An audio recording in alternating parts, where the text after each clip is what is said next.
They tend to lose power because their power grid is so outdated. True. How we doing, guys? Whose Not power grid bad. is outdated? Texas. Yeah. Gotcha. All right. So are we all set? Ready to talk about some Walking Dead tonight? We are. Yeah. Right, ladies and germs. This is episode 81 of the Update Log, and I'm Rob, your host. This is Greg, my co-host, and tonight we have a very special guest, Foxy Project, who you might recognize from our The Walking Dead stream, and a special episode we did, this past Saturday, Greg? Yes, this past Saturday. Yeah. So go check that out. Find out more about Foxy's character, Astrid, and the world that we're building over there. That said, speaking of worlds, let's dive into Walking Dead. Who doesn't love zombies, right? I mean, how can you Absolutely. not love zombies? I mean, the whole brain eating thing, I'm not a fan of. I like my brains right where they're at.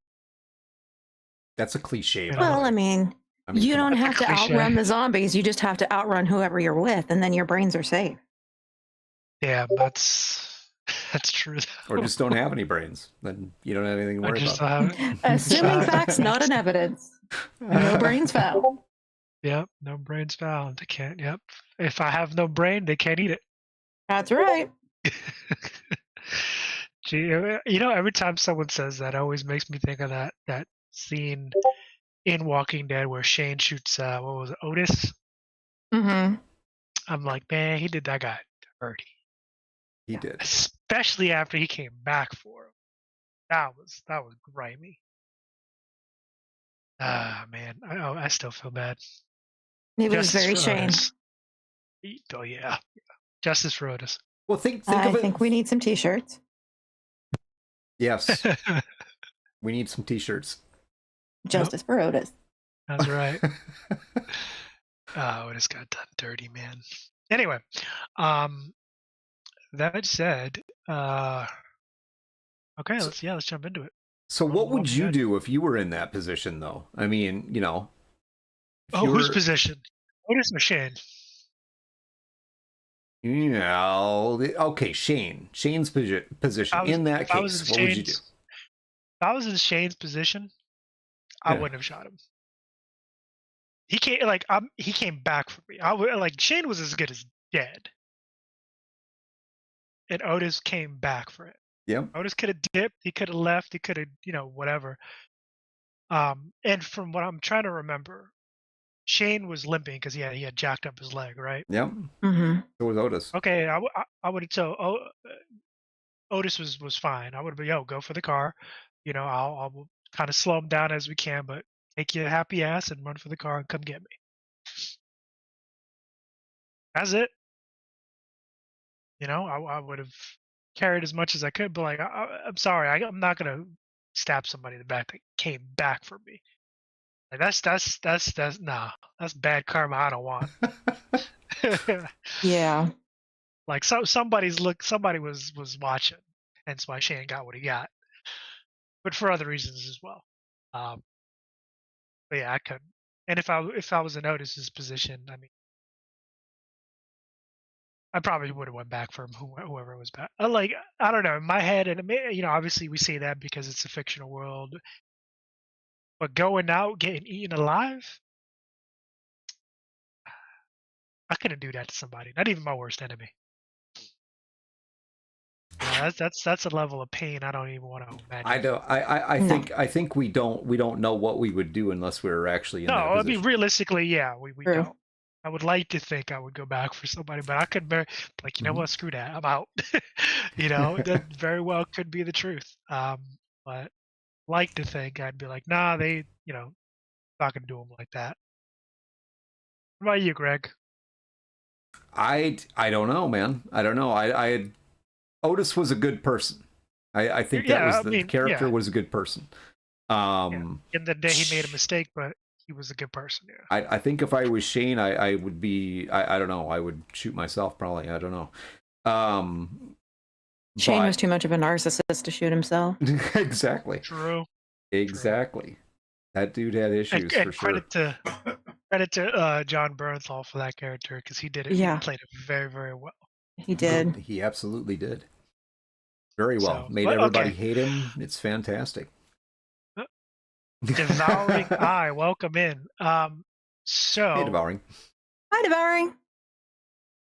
Foxy, what about you?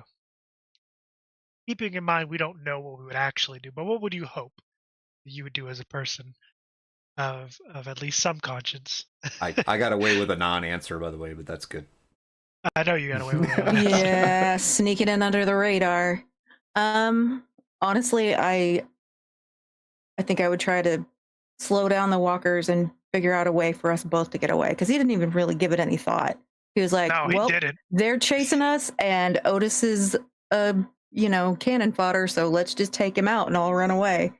He didn't even try to figure out a way to make it so that they would both get home. And I understand that they both needed to get that stuff back so that Carl could survive. However, I wouldn't be able to sleep at night knowing that I had done that to somebody.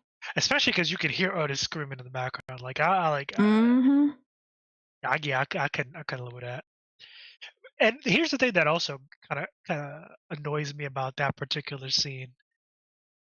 They weren't, like, the walkers weren't running fast. They weren't running. They were just shambling along.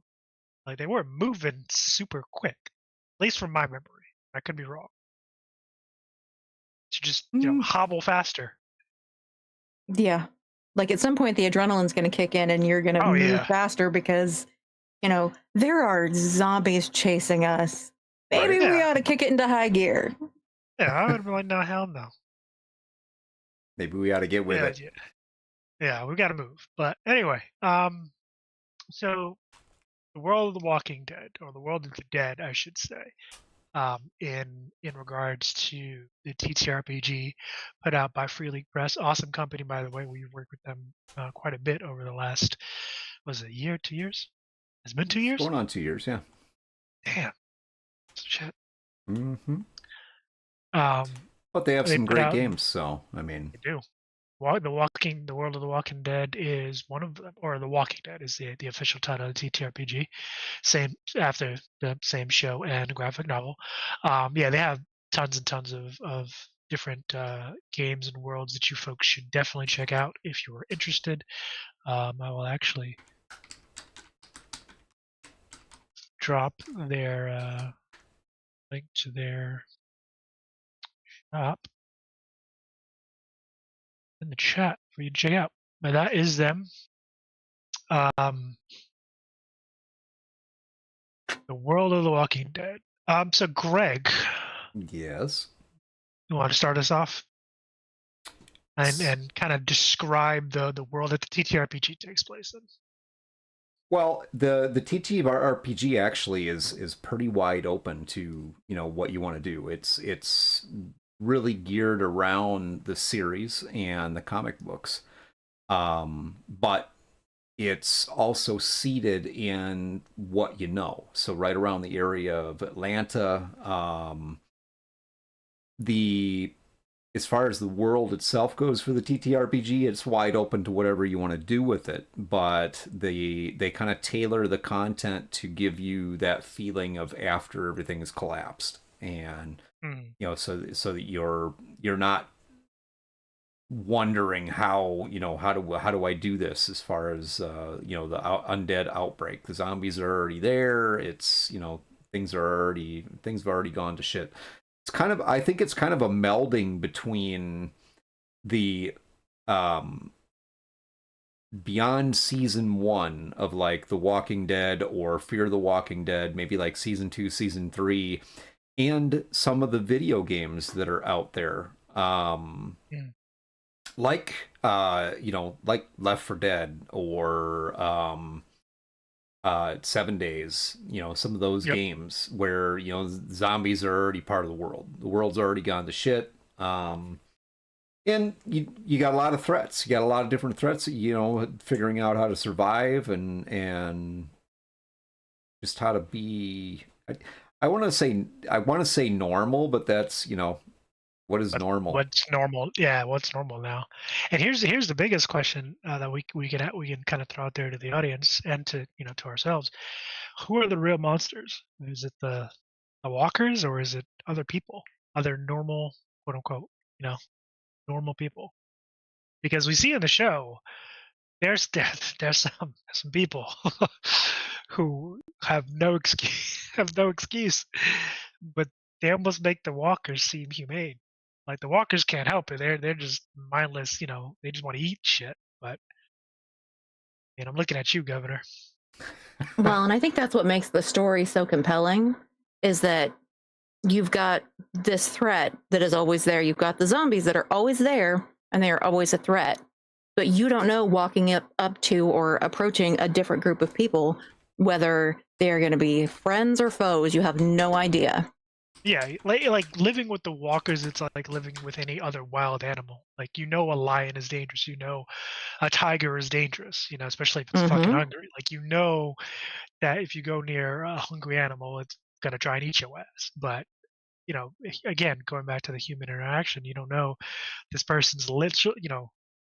In our safe society we live in now, we don't have to interact with people we don't want to. But in a society like that, where they can mean that the difference between living and dying, you don't know if they're gonna like stab you in the back and leave you for these walkers to eat or help you.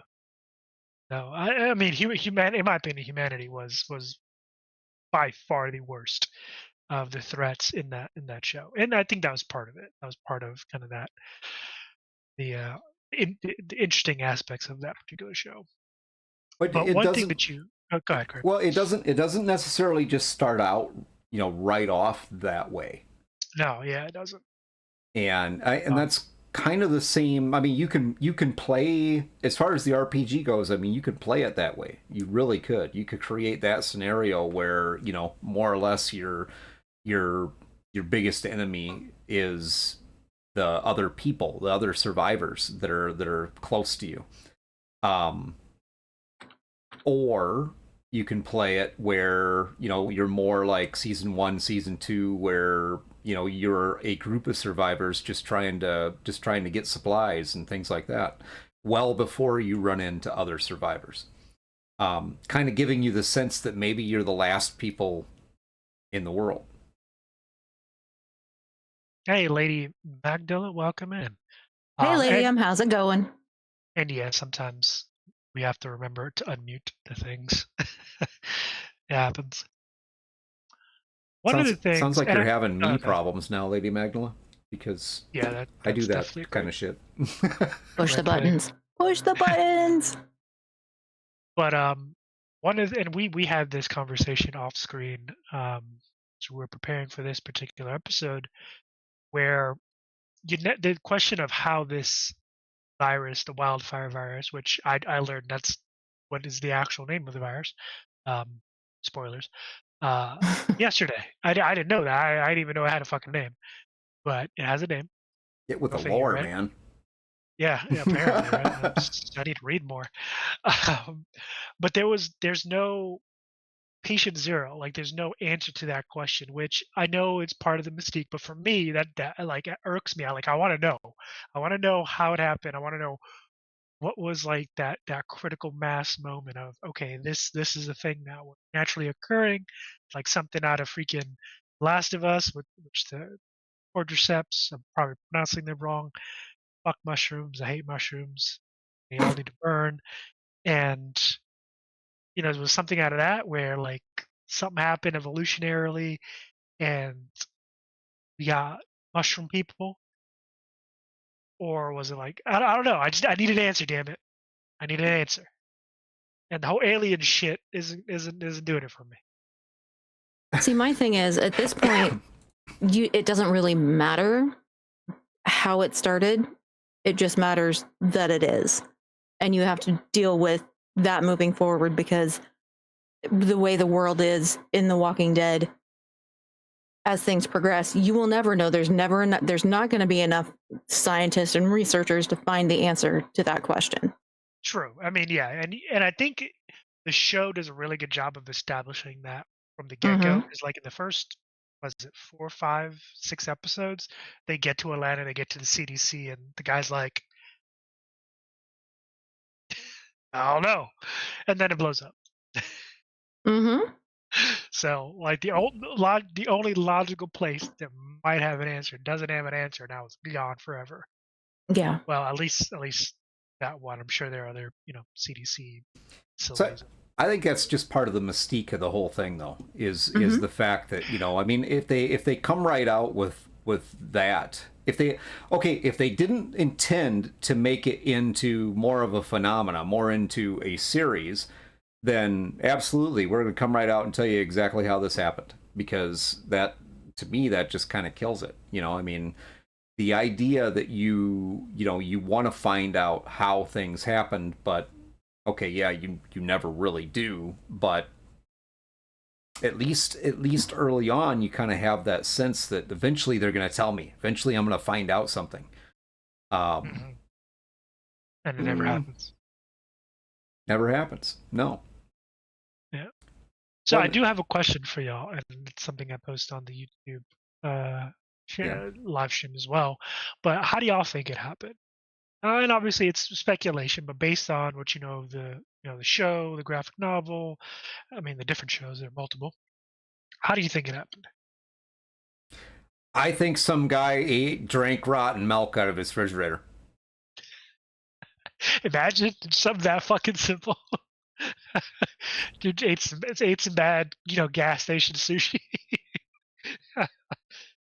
Ugh, imagine. Here's the thing, though. If they would have come out and said, okay, this is how it happened, whether it was a man-made virus or it evolved naturally, there's always going to be that faction of people who will do everything they can to disprove how they explained it is wrong, which takes all of the fun out of it. That is true. Yeah, you do have people in fandoms that will be like, well, actually. Well, actually, yes. Yeah, it's like, all right, dude, calm down. It's not that serious. It's a show. Suspension of disbelief. Relax. The lore Nazis. Yeah, absolutely. Yeah. But seriously, so Fox, so that's Greg's assumption, some bad spoiled milk. Okay, what about your assumption, Foxy? And I know you gave another non-answer there, Greg. Don't think I'm not. That's my MO tonight, man. I'm going to answer every question without actually answering the question. He's going to answer your question with a question. Honestly, I feel like it had to be man-made. It had to have been created in a lab somewhere. Fair. All right, so we have over on our YouTube, we have, let's see. Apparently Moongirl says it irks her too, and they want to know. Yeah, we're the same boat. But their speculation is, honestly, they have no idea. Mass infection, and then the virus is activated by reinfection. It's weird, and it doesn't follow disease transmission logic. Fair enough. And I know nothing about how you transmit disease other than what a layman knows. Had I known we would be talking about how the infection started, I would have joined. You're here, you're joined, so you're good to go. But and please throw out your ideas, Moongirl. For those of you who don't know, Moongirl is another one of our streamer participants in a part of our cast, who also happens to be a virologist. She can correct me if I'm wrong. And hey, but I know she went to school for it. if you don't know us by now, I mean, we are going to cover the story in the books. We are going to cover that. It's just, if you've watched our channel at all, you know that it's the squirrel effect, because we're all over the place. We'll talk about all of it, everything, and get sidetracked, and we'll roll back around to it. We'll get there. So, keeping with Greg's comment there, okay, epidemiologist. There we go. Not a virologist, epidemiologist. But keeping with Greg's comment there, one thing that I do like that Freely did was they did leave timeline open for the DM / players for them to decide, hey, when do you want this to take place, and how far down that rabbit hole do you want to go? They just set the general guidelines, like perfect example is the when and where. You can place this kind of wherever you want. And if you're even feeling really spicy, you don't even have to place this in America. I mean, Daryl, the book of Daryl, or the story of Daryl, whatever the fuck that particular show is called now, which I The Book of can't Carol. believe I can't. Yeah. Book of Carol, yeah, there we Yeah. go. Now it's called the Book of Carol. It's called the Book of Daryl, now it's Carol. They're in France, and they have walkers over there. That is actually one thing that I'm curious about, the whole walker situation, because in you see in a lot of different, even go back to the old school John Romero's what was it, Night of the Living Dead. Mhm. Yep. There were different types of zombies. Like, not all the zombies acted the same way. And if you go through, I mean, Last of Us, well, not The Last of Us, that's fucking mushroom people, ill. Left 4 Dead, 7 Days, and all the other zombie, worlds that are put out there. There's typically a differentiation between the types of zombies. I can't remember that being a thing in The Walking Dead. There is some breakdown. Yep, there is. Okay. It's you don't it's not identified in like the original series. It's not like pointed out that, there's that difference there. But if you're paying attention to it as early as season 1, you can see that there are some differences, because you have, like, when Rick is going into Atlanta the first time, he has there's the one zombie, the male zombie, that they kind of focus in on, and he actually seems like he's aware, not just a Brain dead, right, shambling idiot. But there are some differences in the zombies in the Walking Dead universe. There are some differences. It's not as large a differences as what's depicted in like some other films or in some video games, where you've got all kinds of different variations of zombies there. Okay, interesting. I didn't even realize that, because the differentiations, I guess, aren't as obvious in the show. And to be fair, and some people might gasp at this, but I actually never finished the show. I stopped like around season 5 or some shit like that. See, that's I was kind of zombied out. You shouldn't tell people that, because I'm gonna be honest with y'all. Gonna have to seriously consider if we can be friends now, because Did you finish it, Greg? I did. I finished that one and all the other ones, except for I haven't watched the last series or the last season here of Daryl's trip to France. Now Carol's story. Yeah. Well, according to Moon Girl, apparently, according to the lore, and this is, they think, according to the lore, it started in France. It did. So your theory of spoiled milk might have been close to the mark, Greg. It might have just been bad cheese. There you go. Bad wine, maybe. Blue cheese, man. Maybe it was bad wine. Yeah. Could be. I have to wonder if there's any sort of discernible difference between zombies or people that died and then turned, or people that were attacked and then turned. There is. Because you've got the people who were attacked, so they're going to be, somewhat in not quite as good a shape because they're partially eaten. And then you've got the people who just died naturally and then reanimated, and so they have, all of their parts and pieces because they weren't attacked. Yeah, that is actually true. And according to Moon Girl, apparently the state of a zombie, state of decay, kind of determines, I guess, their categorization, which makes it, which kind of circles back to what you said, Foxy. Those who died by getting chomped on and then rising again are, obviously they're jacked up, and So everybody turned into a zombie, right? Even like the guys who were long buried, they got up and started walking around. No. No. No, okay.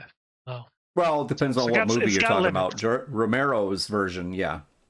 Yeah, Night of the Living Dead they did, but yeah, no, in this Walking world, they had to have been alive and walking around when the virus basically infected everyone. And then Yeah. when they died, they reanimated. Gotcha, For okay. a little piece of lore for you on that with the outbreaks. Yes, the wildfire virus originated in France, from a virology lab of all places in France.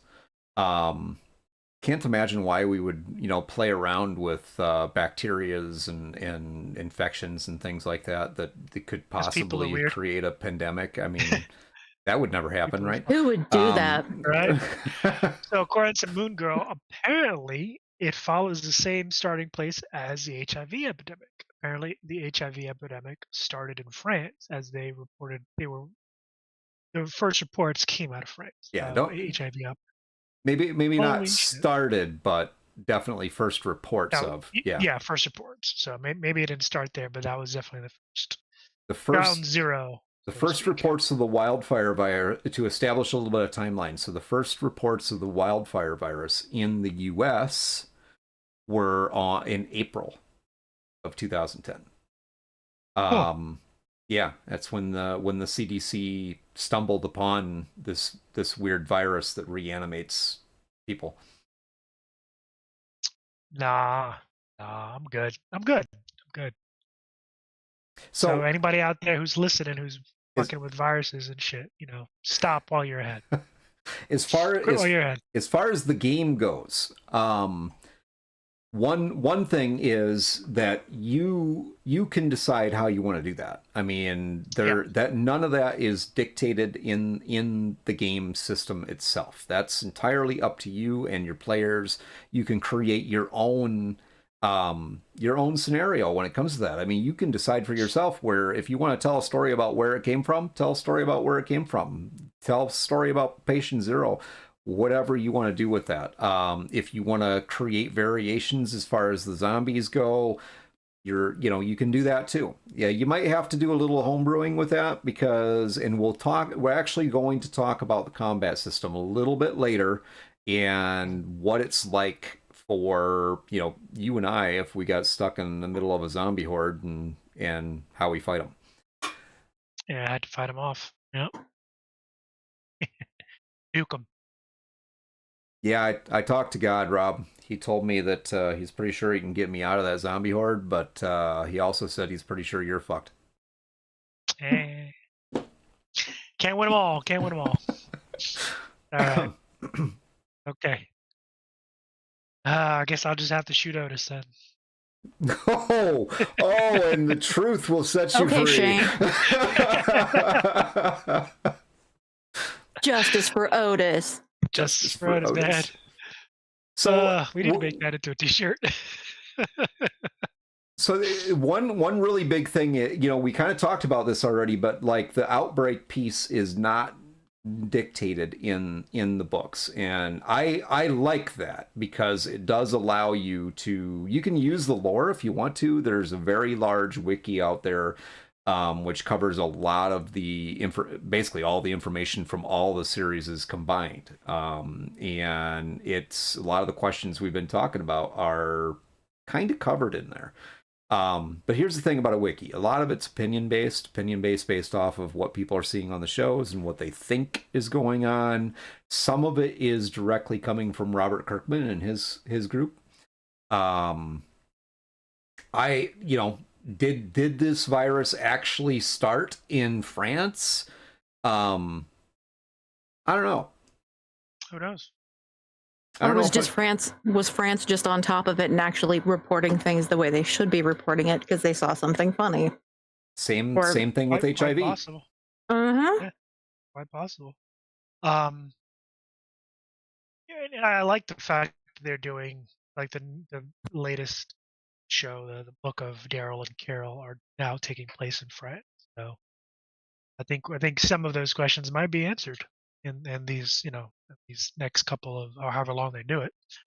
Um, I definitely think it what? was one of those things that people wanted to, you know what I mean? Because that was always a question in my mind is what's going on with the rest of the world.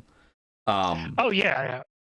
they ventured Absolutely. into it a little bit in Fear the Walking Dead because they took them to Mexico, so you kind of got to see that okay, you know, things are messed up in Mexico as well. Mhm. But you know what's going on with the rest of the world? Yeah. I mean, and I'm glad they decided to do that to answer that question because in those post-apocalyptic worlds, typically, you don't get that answered. I mean, and this is not a dig at Fallout, but in Fallout, that's never like that the rest of the world is fucked. You just don't know to what extent. Yeah, It's not canonically said, "Hey, this is what everybody else is going through." You kind of assume like, okay, everybody else is going through the same thing more or less because it basically nuclear war happened. Um, so, but you never see it. I'm glad that with The Walking Dead they decided. Granted, it took them 11 seasons um, to branch out and go elsewhere. oh, Fear the Walking Dead actually started around what, season 5 or season 6? Did it of the Yeah, original series? yeah, Okay. yeah, somewhere Okay, so somewhere it in didn't that take them area. that long. So See, I gotta go watch that now too. so we got that opening piece. We got the outbreak part to it. I got a couple questions for you guys. Hope you're ready for this Okay. because Yeah. so if hypothetically if we had a wildfire virus in reality and it was outbreak time, at what point, I mean, would you like the first news you got of it, would you be freaking out and looking for, how do I protect myself, or do you think you would think it was nonsense, hooey? Oh, that's a good question. Um, so as a gamer, uh, I'd probably immediately be like, okay, this is real. Well, here's the thing. I'm not chancing it. I ain't chancing it because we played these games before. I'm not chancing it.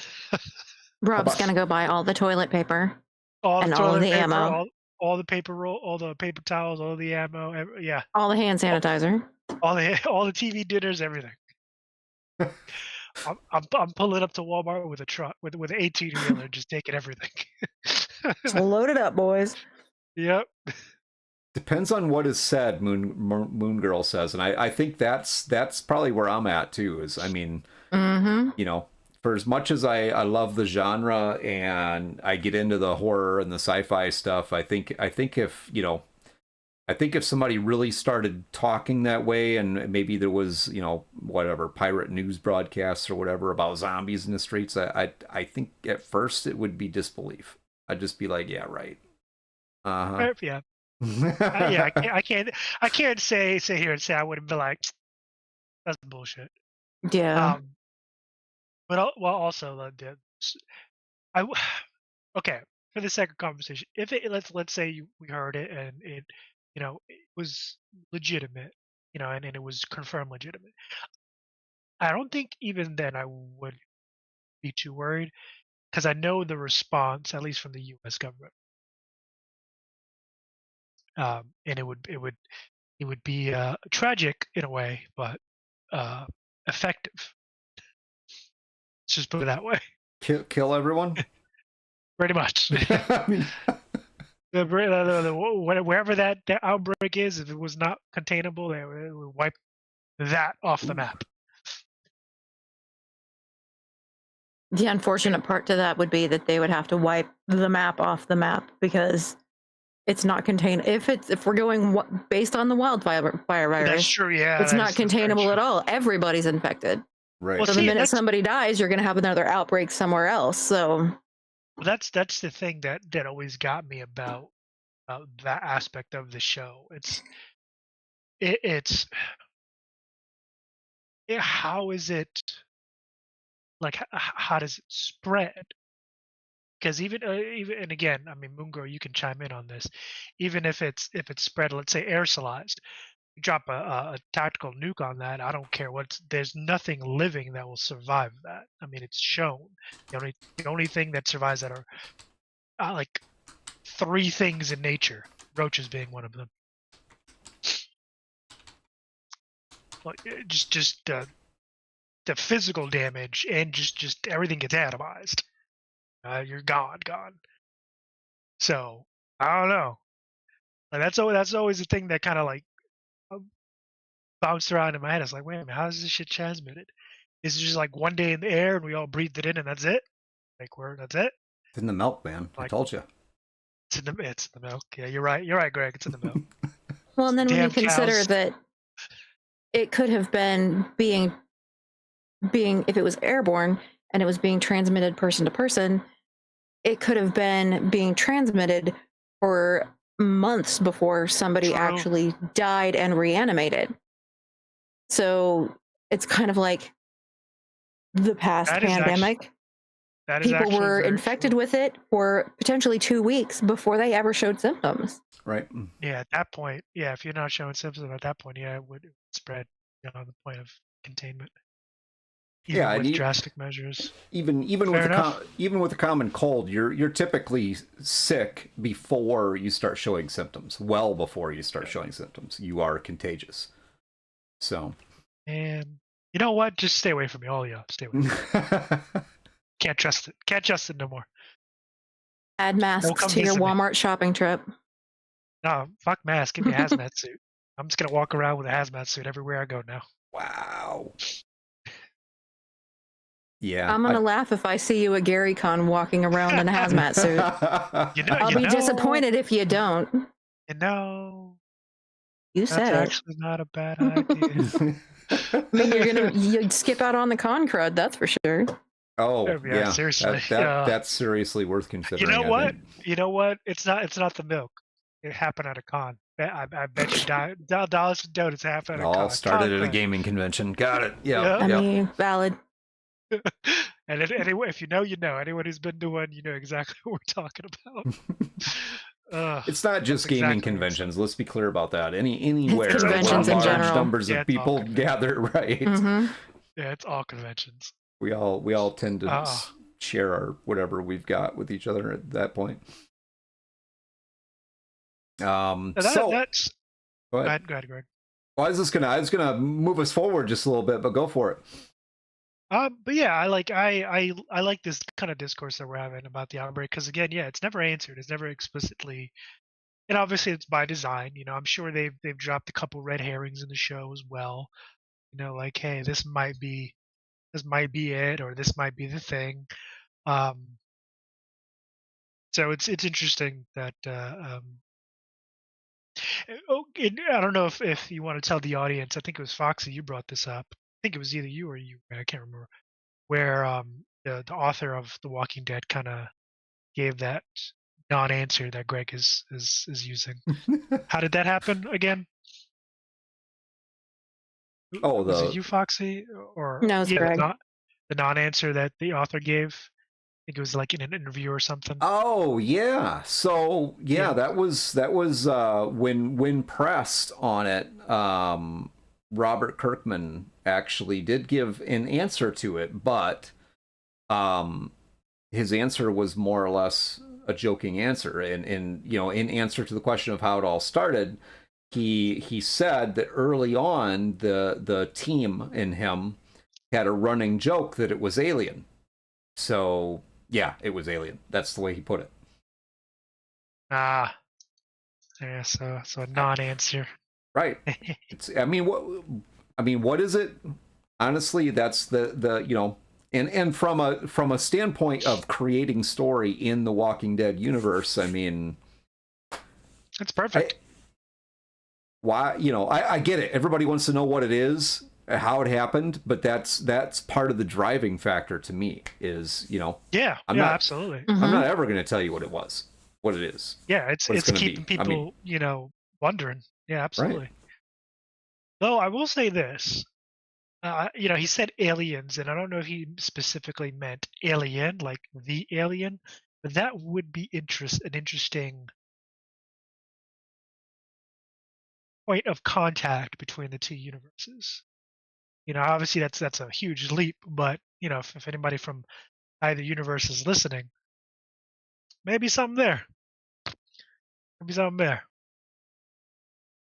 You never know. You have an alien Walking Dead collaboration. Walking Dead xenomorphs. That's terrifying. Oh my god, that is terrifying. Yeah. Zombie xenomorphs. Woo-wee. I mean, it gives something new for the predator hunt. I mean, that's the point where I throw myself out the airlock. No, I don't want to live here. I don't want to live in this universe no more. I'm good. I'm out. Zombie xenomorphs. Oh man. But that is part of the Walking Dead universe, though, is the fact that it could be anything. There's so many rumors about what it is. It's terrorists, it's a biological weapon, it's natural, it came from the birds, or whatever. It's some virus that mutated, or it's alien. I mean, yeah. Well, according to Moon Girl, who I'm pretty sure was checking out the wiki says it's air particles. According to them, you get infected, but you remain asymptomatic till death. But then if you get reinfected, it's like instant that the symptoms show up. So like we're all infected, and then if you die, obviously you come back. But if like you don't die, but let's say you get bitten, then the effect is almost immediate. I do baptize. Tacos are good. Tacos are good. I know you've watched some of our stream games, and you know that I tend to throw taco trucks out there occasionally. He does. Speaking as a player whose character was blown up by a taco truck. They make me run games when I'm hungry. I just gotta taco truck time. Yeah, now I want tacos, and I know there's a taco truck literally a block, like down the block from Mom's apartment. So, but Mungo says, so would that be xenomorphs planting embryos in zombies? I don't even want to think about that. I really don't. But maybe, possibly. How would? Now we're getting off on a big old tangent, because how would that even work? I feel like it would have to be the xenomorphs, because the embryos were implanted in humans. They would be susceptible to the wildfire virus, so then they would be infected by wildfire, and then when they die, they come back, they reanimate. True. That would be how I would imagine that it would go. But look at that, we just gave The Walking Dead and Aliens a whole new road to get down. You're welcome. We want royalties. You heard it here first, folks. Yeah, that's right.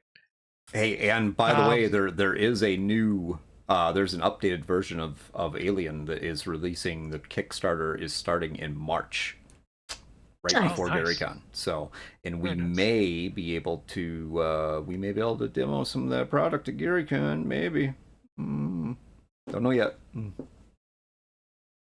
Yep. Zombie chest bursers.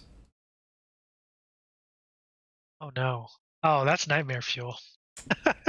It definitely is. It definitely is. Nightmare fuel. Holy shit! As if the xenomorph needed to be any more deadly. So if you had your choice, starting out in the Walking Dead universe, so you can pick wherever you want to start. I kind of mentioned that before as far as timeline goes, but where would you guys? Yes. And this is an unfair question, but I just want to, individually, where would you want to start? Would you want to start like right at the beginning, before things happen, or well after the shit has hit the fan? And where would you want to start at? That's a good question. I will let Foxy answer that one first.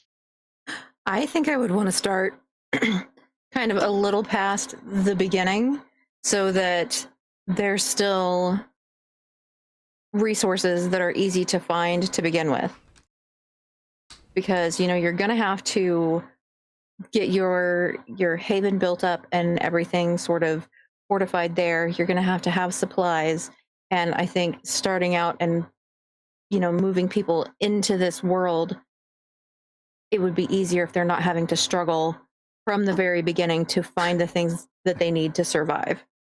And then as you go on, you can make it more difficult to find the resources that they need. But I would feel like it would be really kind of discouraging to start out and be like, well, we got to go find some stuff and we're going to have to fight some things. And we haven't really, done a whole lot of that yet. So let's go out and get ourselves killed. Word. And that Answer would your give question. sorry, go ahead. No, go ahead. That would give your players a chance to build a rapport between their characters and see how everybody kind of works together before shit hits the fan. Right, before it gets really, really tough and ugly. That sounds awesome to me. I think I'm in agreement with Foxy on that one. I'd probably have to be ideally before, like right before everything goes to show. Are you saying that you would not want to be sitting in a beanbag chair in your underwear eating Cheetos and suddenly realize that the world just fell apart and there's zombies outside your door? No, because then I know that I would be low on Cheetos. Exactly. You got to go find all the Cheetos. Yeah, I'd have to go find all the Cheetos, all the oatmeal pies, all the Twinkies. That could be your like your reason, your thing. You got to have that driving force, and that's a factor in the game, is having that driving force. But yes, yeah, you have to have the why. I don't know. I mean, oatmeal pies are good. They ain't brave zombies good though. Twinkies. Twinkies aren't either. I'm sorry. Like I like Twinkies like the next guy, but I ain't brave and get my ass eaten by a zombie for a Twinkie. Be honest here. I mean, right now you're not, but you don't know how it's going to go further down the line. You may absolutely need a Twinkie. Oh man, if you're that bad off, you that might. you're like, you might. I'm gonna risk it for a Twinkie. Like you're really in a bad state at that point. We have another shirt now because based on that scenario, we have to have a save the bacon. Save the bacon. Save the bacon. Save the bacon for real. For bacon, I would risk it. For bacon, I would risk it all. Yeah. Don't even put that out there, man. Like bacon is sacred. We can't put that out. Jeez, bacon. Now I want bacon. Save the bacon. Absolutely. So, all right. If anybody in the audience has a different view of that, hey, share it with us. Tell us how you feel. I mean, I maybe based on what Baptized and I were talking about with the taco trucks. I mean, I might have to save the taco trucks. I mean, oh yeah, we got to save tacos. At least one. We can't let tacos. Yeah. Go with the apocalypse. See, that's another, like, okay, we can't let a zombie apocalypse happen, because look what we would all lose. We'd lose tacos, we would lose bacon, we'd electricity, lose Twinkies, showers. I mean, fuck that all. Fuck all that. No showers. There's no showers. We'd lose, showers okay, yeah, hot shower, yeah, but the electricity, all that, I don't care. We would lose food. Hold up in the Twinkie factory. Oh, I'm game, man. Absolutely. Hold up in the Twinkie factory. When the zombie apocalypse happens, you gotta send me a message, buddy. Find Greg in the Twinkie factory. Yeah, just look for Greg in the nearest Twinkie factory. Well, I'll be driving around in a fortified taco truck. Will share with me. I mean, I don't know. He might not. Add zip lines between buildings. Baptized has thought about this. He's thought about this. You can tell. Yeah, Greg will be the nearest Twinkie factory right next to a pig farm. Yeah, his Twinkies and his bacon. Twinkies and bacon. Actually, I'm not really a big fan of Twinkies, but I mean, Woody Harrelson's character is in what is that? Zombieland. Yeah, Zombieland. He's a big Twinkie guy. That might actually not be half bad. A deep fried Twinkie wrapped in bacon. That probably would actually be pretty good. I mean, I've had a deep fried Twinkie before. Hey, deep and they're mid. Just about anything is pretty good. Deep fried Oreos are good. Oh, deep fried Oreos are delicious. Yes. Mm-hmm. Or deep fried bacon wrapped pickles. Yes. Deep fried pickles just in general. True. Damn, now I'm hungry. Yeah. I should have ate before the stream. Deep fried You're killing me. Deep Yeah, fried bacon. Baptized was right on board with that deep fried Twinkies wrapped in bacon. I mean, we might have to try that. We might have to try that at some point here. Yeah, deep fried Twinkies wrapped in bacon, especially like the thick cut bacon. You know. Oh Yeah. Yeah. So apparently, Moon Girl has a theory on how the virus started, or they gave us a little spoiler. Apparently, according to them, the virus may have started with melting permafrost. Now I have to beg the question as to why. Why? Maybe it is. Maybe it's a bygone virus that died out. However What do you many think happened to the dinosaurs? Right. They all became zombies. Oh. That would be scary. Zombie dinosaurs. I mean, an asteroid did hit Earth. Could have brought some alien virus to Earth with. We're back to Alien again. Yeah, I mean, look, maybe he was actually dropping the hint, and we all thought it was a joke. You never know. Maybe. Adios, Baptized. Have fun, man. Yeah, maybe he dropped the hint, and people took it as a joke. Actually not a bad idea. So, from the standpoint of, okay, looking at the world that is at this point, so depending upon where you started at in this world, and I mean our story. So we do have an ongoing stream story called Wildfire. So definitely check that out. Saturday nights every other week. But I'm just getting some water. We started basically when everything really started to fall apart. So right around the same time as like Fear the Walking Dead started. And the world is rapidly collapsing, but there's still a sense of normalcy there as well. For the scenarios that you guys were talking about before, about where you would want to start out at, what do you think, what is your vision of what the world would look like? I mean, a lot of it depends on the geographical area where you start out. Like if I was going to run a campaign, I would start in Kansas because that's where I'm familiar with. Mm-hmm. And so I know that there's all kinds of areas in Kansas that there aren't a lot of people there. Like there are like maybe 3 cities that have a whole lot of people. You're going to avoid those like the plague. But there's a lot of small towns that you can go and find things. But if you started out, but I mean, if you started out somewhere, in like a bigger city that was closer to a military base, then you're going to have the military and whatever the military has done, to try to contain or evacuate people. Mm-hmm. So it really kind of depends on where you would start out at. How about you, Rob? What would the world look like? The easiest way to do this is to start it from right where you're at right now. New York City. I know New York City, and that's not the worst. One of the worst places to start. Just the amount of people. Like, let me put it this way: if I knew that the zombie apocalypse was coming, and I knew I'd be in New York City at the time, I'd hate my life. That would be the absolute worst place to be. Absolute worst place to be. Any city, any highly populated area would be absolute hell. So and yeah, I mean, Moon Girl's right. It would spread like the plague. Like the city would be toast almost overnight. Like it would be bad news bears. But if I had my choice, probably South Carolina or Georgia, or North Carolina. I know all 3 places fairly well. Gotcha. So, and or Tennessee. Or Tennessee.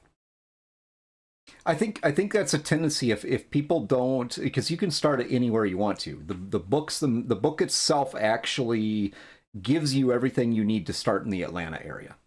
But you could literally start it anywhere you want to. We proved that by starting ours in Boulder, Wyoming, which is, you know, the least populated state in the United States. So yeah, not a lot of people there. It also gives you time to not be thrown right into that crazy madhouse environment where the struggle is like immediately for how you're going to survive. And depending on where you decide to start your story out, or how you decide to start your story out, that might be what you want. Maybe what you want is, you know, the group on the run who, you know, haven't settled down. They don't really have a safe place, and they're just trying to find safety, find a place that they can hold up.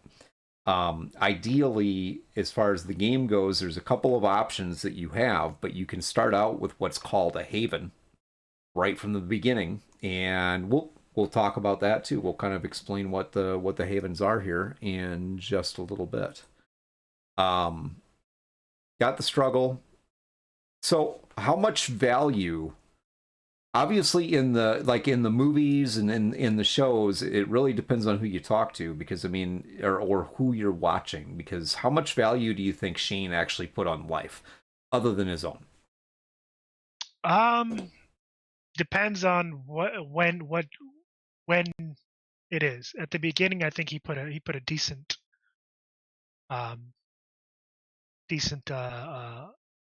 amount of attention on life. You know, he tried to keep everybody alive, do what was best for the group, kind of deal. But right. I think as he began to devolve, it was just about, firstly, it was about him and the people that he cared about, and then I think to a certain point, it wasn't even about them either. I think it was about his ego. Yeah. His ego didn't want to lose any people because that would make him look bad, and then he would lose esteem in the eyes of everybody who was following him.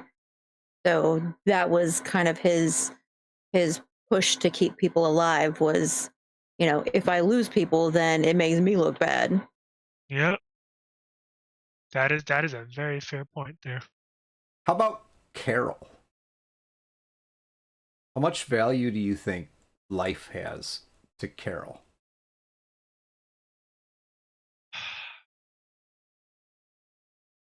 Before she lost Sophia, I think it had a lot of value. And then it became about kind of her own survival.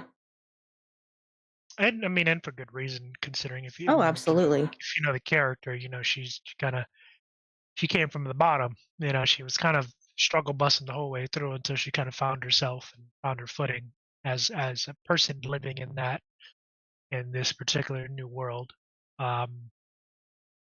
Oh yeah, I mean, Carol is one of my favorite characters just because of the struggles that she went through and how she came through all of it and sort of just ended up being a badass. Like, no, being a survivor, man. Like, she it was, I think, especially at the beginning, it was a do or die moment for her. And she definitely, you know, buckled on her big girl pants and got to work. And as she came more into her own, you know, it's honestly now it's just par for the course for her to just survive. You know? And she's got those people that she's with that she wants to make sure that they survive too, but she's against all odds, she's going to survive. So do you think she would have shot Otis? No. At that point, no. At the beginning of her journey, no. I don't even think she would shoot him at this point. I honestly, I think she's one. Not to say that she would never consider the option, but I think she would find a way for them both to survive and shoot him as a last resort. Yeah, I think if she was going to, I think if she was going to shoot him, it would have been because he got caught by the walkers, and she would be putting him out of his misery, not to get away from all of it. Yeah, and yeah, she wouldn't have done like a Shane where she left him there to get eaten. He'd be dead. He would have put him down, and obviously the Mhm. walkers would have like, okay, here's lunch. And that to me, that was at that point where you really knew Shane was gone. Because I think the old Shane would have put Otis out, just cleanly put him down, and carried on. But this new Shane, no. Justice for Otis. Justice for Otis. Justice for Otis. Absolutely. All right, so let's talk a little bit about how we want. What? Sorry, I said I like how we want justice for a character that was like in the show all of like one episode. Because he was a good dude. He was such a good dude. He was. He was like the character was absolutely. Well, how good was he? He was a lovable guy. How good was he really? Because I mean, he did collect Sophia as a walker and stick her in the barn, not tell anybody about it. They were trying to save those people. They thought those people could be saved. What? Don't put that all on notice. They all did that. Herschel, all of them were doing that shit. It wasn't just Otis. That was the weird. That was part at that point in time in the show. That was probably the weirdest thing for me. Like, what are you doing? I was sitting I think there. They thought that all those people were sick, though, and so they thought, okay, if we collect them here and keep them from hurting other people, then once we get a cure for whatever the hell this is, we can cure them, and they won't have to deal with the fact that they hurt other people. There is no cure for missing pieces. That's the thing that got me. Like, I get the premise of, hey, maybe there's no cure for missing pieces. According to Monty Python, you can do a lot with missing pieces. So, I mean, you have to be the Black Knight, okay? Other than that, like, I'm sorry, you're asked out. But that was the thing. I mean, did anybody check the walkers in the barn for their Black Knight street cred? No. True. You're right. They did not. They might have been carrying their Black Knight cards, Yeah. Card carrying members.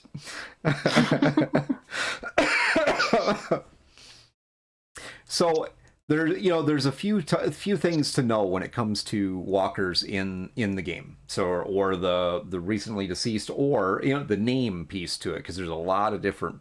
So you don't have to call them walkers. You can call them whatever you want. I mean, they're not zombies. That's one thing that I actually, from my conversation with Matthias, they're not zombies, and they're not the word zombie isn't actually mentioned in the game in the literature once throughout the books. They're called walkers because that's the basis of it from the story of The Walking Dead. But what do you think a walker needs? What do you think they need? What do you think they, what is it that actually kills them? How is the virus? I mean, we know the initial transmission, so the living can be infected, but how is it transferred by a walker? Those are three good questions. Let's look at those first. So as far as a zombies or a walker's needs, see, I want to go right to zombie too. What do you think they actually do? They need anything? Yeah, they need to feed. What's that? Do they really need to feed though? I don't think so, actually, because they exist. I don't think we've ever seen a walker, or at least again, I haven't finished the show, so I could be completely wrong, and it could be something that you see not in the show, but is in the graphic novel. Let's not forget this is all based on a graphic novel, so keep that in mind.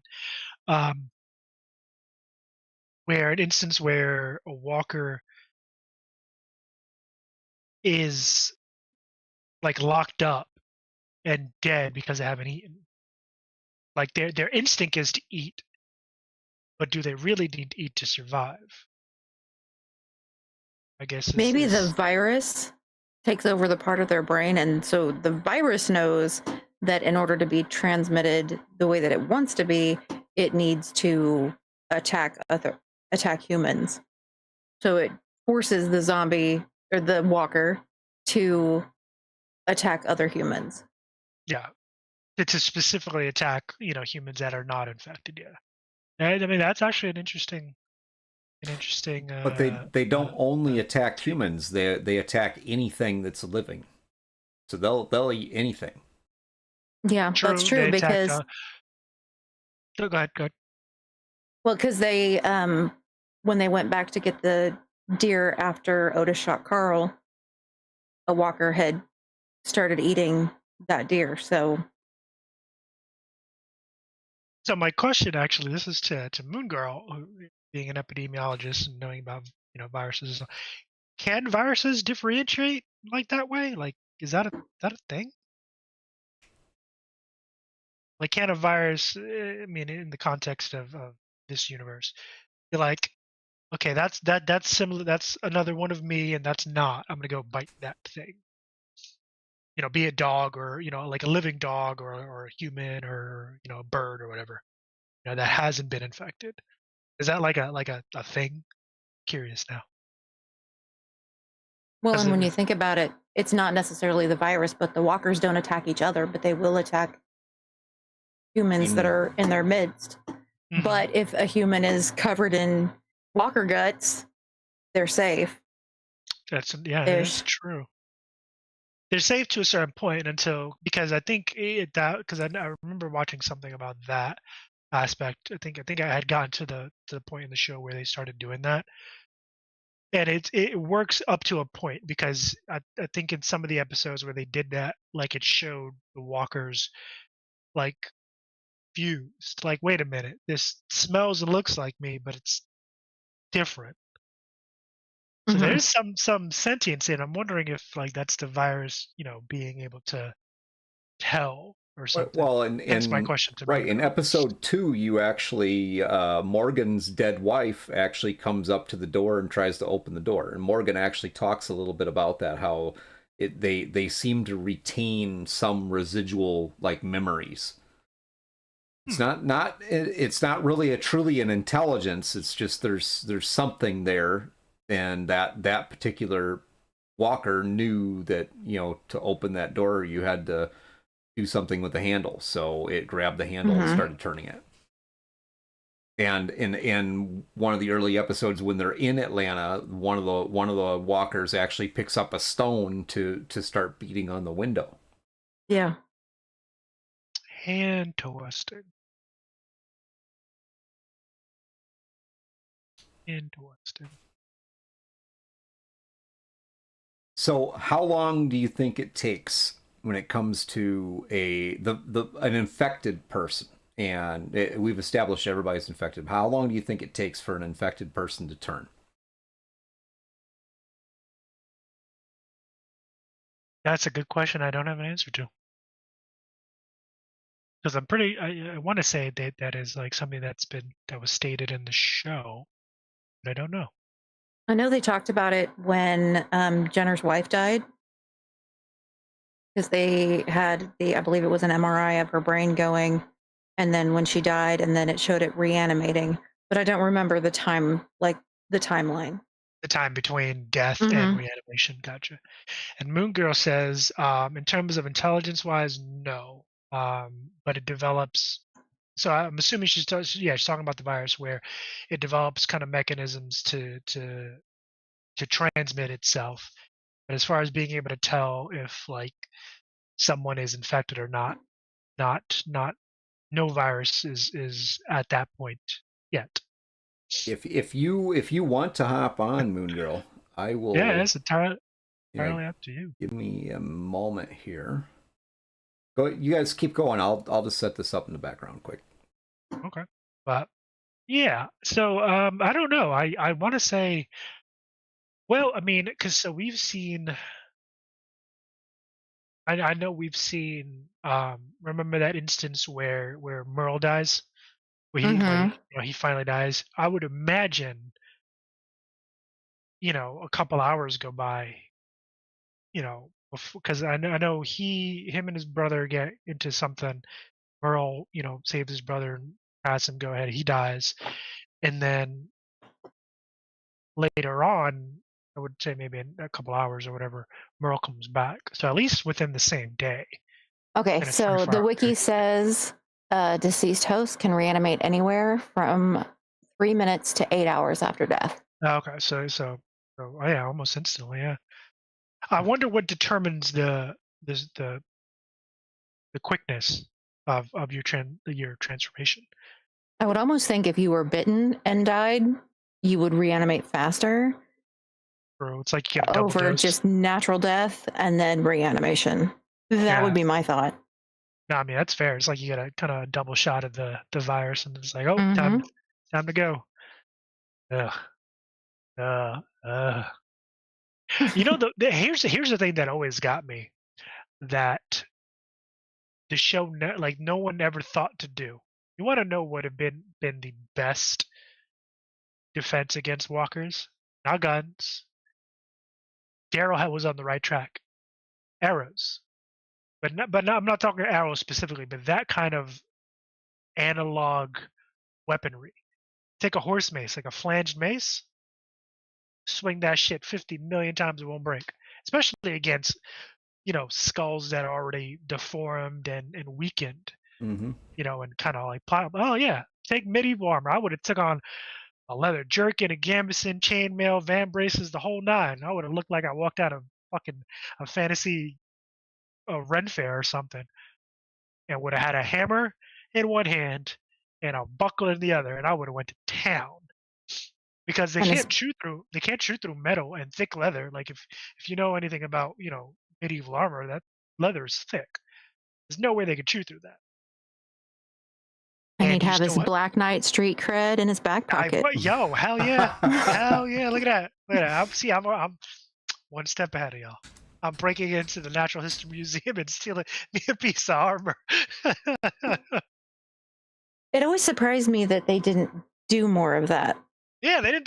That's the first thing I would have broke into somewhere and got like again leather armor and like a fucking mace or a hammer or a sledgehammer or something.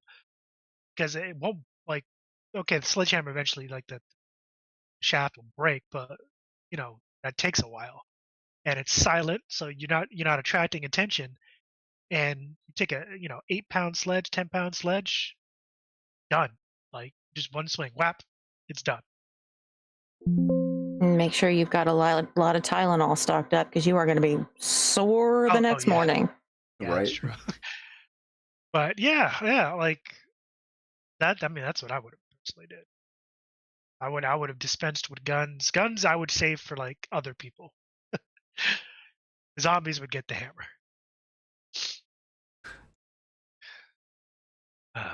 That was one of the things that always kind of drove me crazy. It's like, why? Well, and the kingdom did have some sort of armor. I believe they had some like hockey pads, if I remember correctly. They did. Okay. They used they used a combination of like padded armor and padding and stuff that you would buy from like the like biking Like gear sporting goods. and sporting goods stores. Right. Which all told is better than walking out there in your in a leather your vest and a t-shirt and jeans, Although Daryl made that famous, and to be fair, he was smart. He always kept them at a distance, Mm-hmm. and he was really good with the knife. So Welcome. he had to go. Welcome in, by the way, Nova. Yeah, I figured it would be easier to just hop in rather than type out all my long explanations. Oh. Okay, I don't think we hear it. Yeah, you're not coming through. Hold on a minute. I can hear. How about now? Well, I think we can hear, but I don't think in this stream. But I can't hear. Yeah. Her. Okay. Well, that's okay. I guess I don't need to hear her, right? I mean,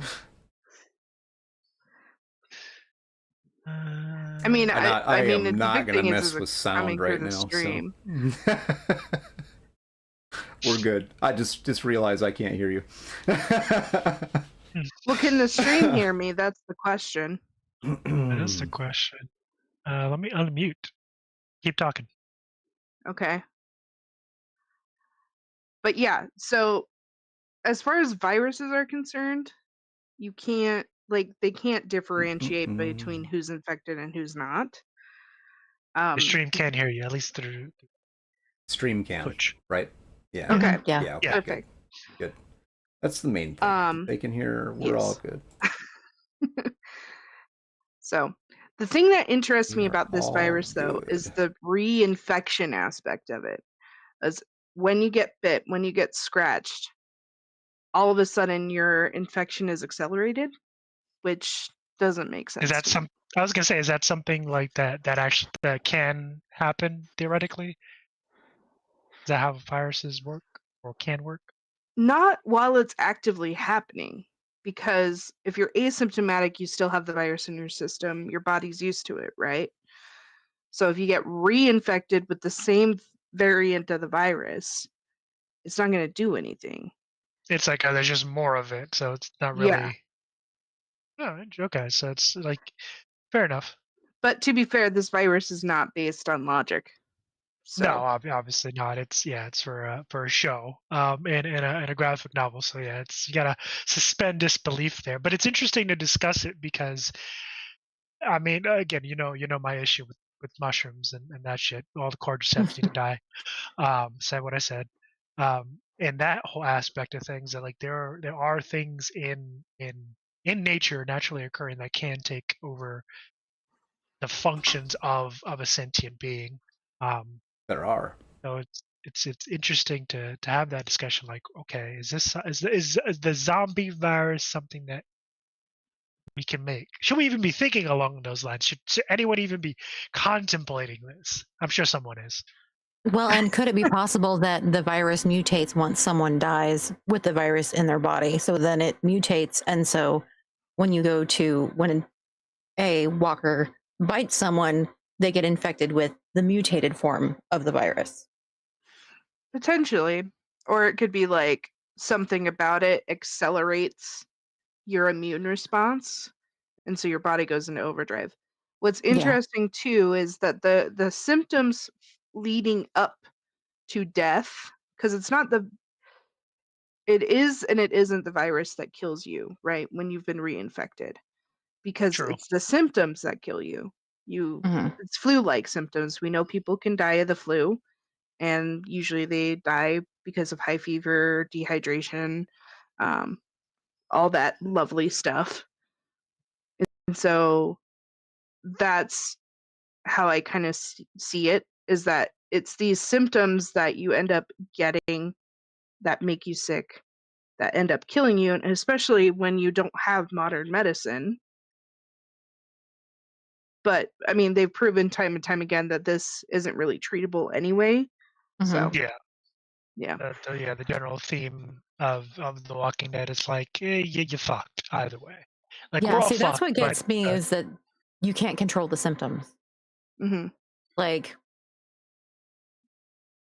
it's got to be some sort of super virus, because even with like the flu and COVID and all of that stuff, you can control the fever.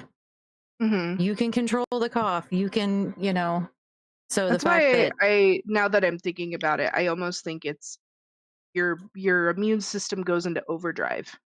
Because then it could be like nothing you throw at it will calm down the immune system enough for the symptoms to lax.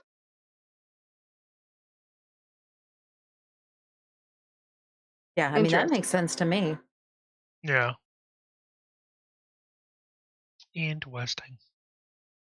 I don't know, man. I don't know. It's no. This is what happens when you get a bunch of medical people on talking about something like this.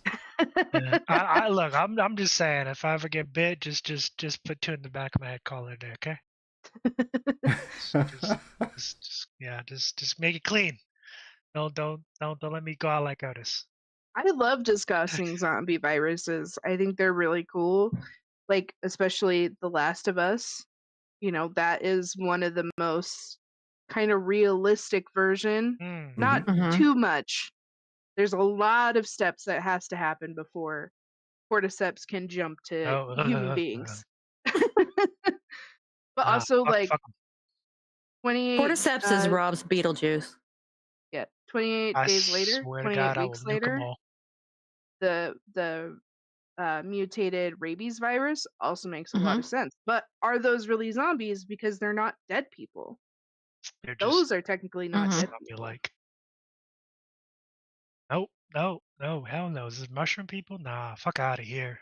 Hell no. Hell no. Rob, I it's agree okay. with you. We've moved on past the mushroom people. It's fine. No, I can't. We moved on I to the see that. rabies people. I We can't. I talked see about clickers. Clickers are my worst nightmare. I hate them. I hate Yeah. the sound. I hate everything about them. I it. get it. No, I'm sorry. In that universe, yeah, I'm shooting you in the leg and running. Ain't no way. Ain't no way they We're catch pulling me. a Shane.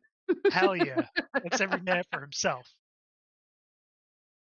Wow, Ah. that's a huge transformation from where we started. That got dark fast. That's every man for himself, and I'm living. Goddammit. Hell no.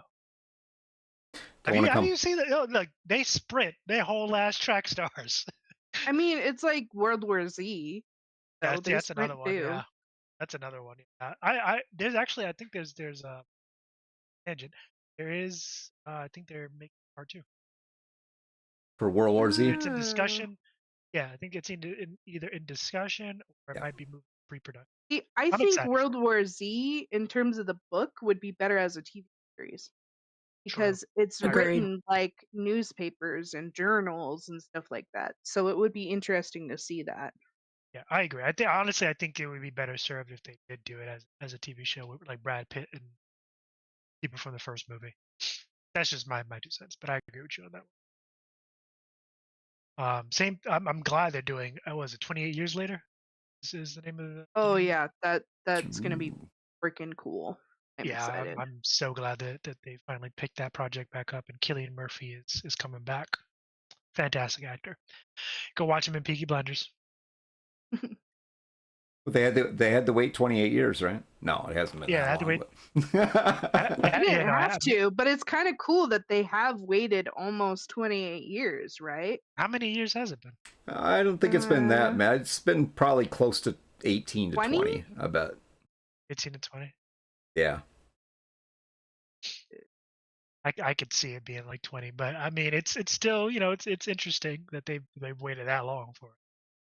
Imagine it had it been 28 years. That'd be 2003. So it has Okay. been 20 years. It's been 20 22 years. years. 22 years. Yeah. Can they push it back like 6 more years? All right. But yeah, no. So let's right, roll great. back into talking about the game. I mean, we have been. Yeah, so talking about Yeah. like the combat system. Yes. Yes. That I'm sure people will be really interested in. So, and fighting the undead is much different from fighting other people. So Mhm. that's one thing that's very good with the system. For one thing, it makes it a lot easier on your game master or game mother or whatever you want to call them. That guy who you all love to hate sometimes. I don't hate you, Greg. Well, I don't hate appreciate you that. yet. Ooh, yet. Damn, there's like some threat in there, I think. I was gonna say, yeah, okay. Yeah. I mean, Escalated. it takes a lot to get me to hate somebody, so there is that. Here's the thing. I'm not like vicious, but I like to keep there's always a chance that you might die. Well, and here's the thing. It's the world that we're in. Right. Like there's no guarantees that anybody in this world is going to survive through everything that we're probably going to be going through. Mm-hmm. And I think when you go in to this game as a player, you have to go in realizing that. And just know that, you know what? There is a possibility that this character that you have created and that you probably love is potentially going to die. So Well, and I think that having that in mind for players, just the fact that, hey, you know what, I'm not completely safe here, helps them to make better decisions as well. I agree. Because, you know, what I've seen in my experience is, if you don't have anything to worry about, if you're playing a character and you can just do whatever you want and not die, then you tend to do stupid stuff. There's no genuine risk. Right. You have no reason to even consider what you're doing. You just, this would be cool. I'll do this. And that's where I definitely take a, fuck around and find out approach to it. But with that said, let's talk a little bit about combat when it comes to this game. And you guys have all, you've all well, you haven't necessarily all experienced it yet, but I know you've all kind of read parts of this, if not the whole thing. So go ahead. Let's talk about swarms and fighting swarms. First off, what is a swarm? How do you classify that? So swarm is, according to the rule set here, is like 5 or more walkers, and basically the fighting a swarm is a no-go, especially by yourself. If you're by yourself, you're wrong.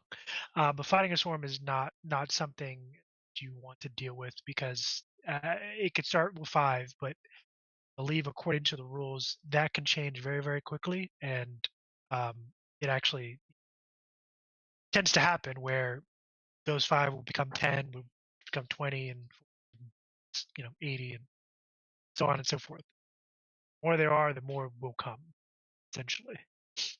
And then you risk, as we saw like in the show and stuff, where you lose your home. So, And your you don't friends. want to fight. And you shoot Otis in the leg.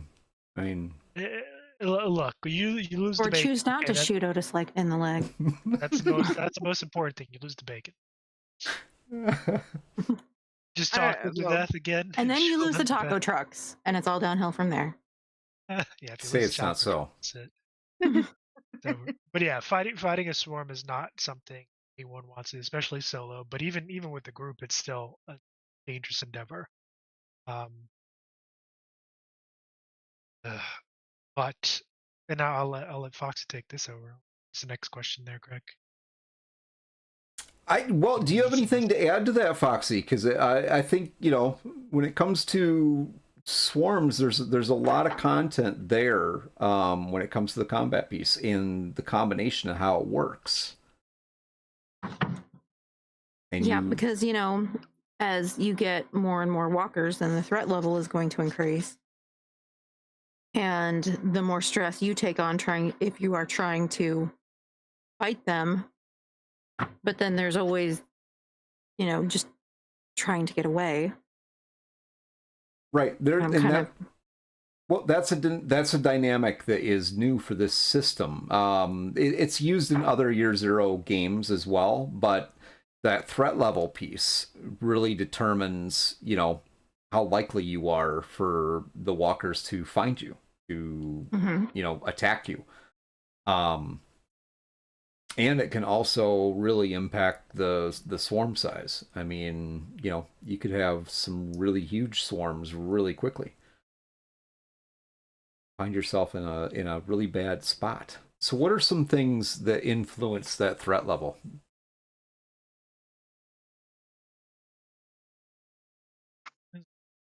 Question. Let me pull. So the threat levels, if your threat level is 0, you're in a cleared area and safe. Basically, your haven or anywhere around your haven where there are no walkers, you're safe. Threat level 0. And then threat level 1, there are walkers around, but they have not noticed you. You might suffer a single walker attack if you mess up a skill test, which that's a whole nother can of worms there, because that can get kind of hairy.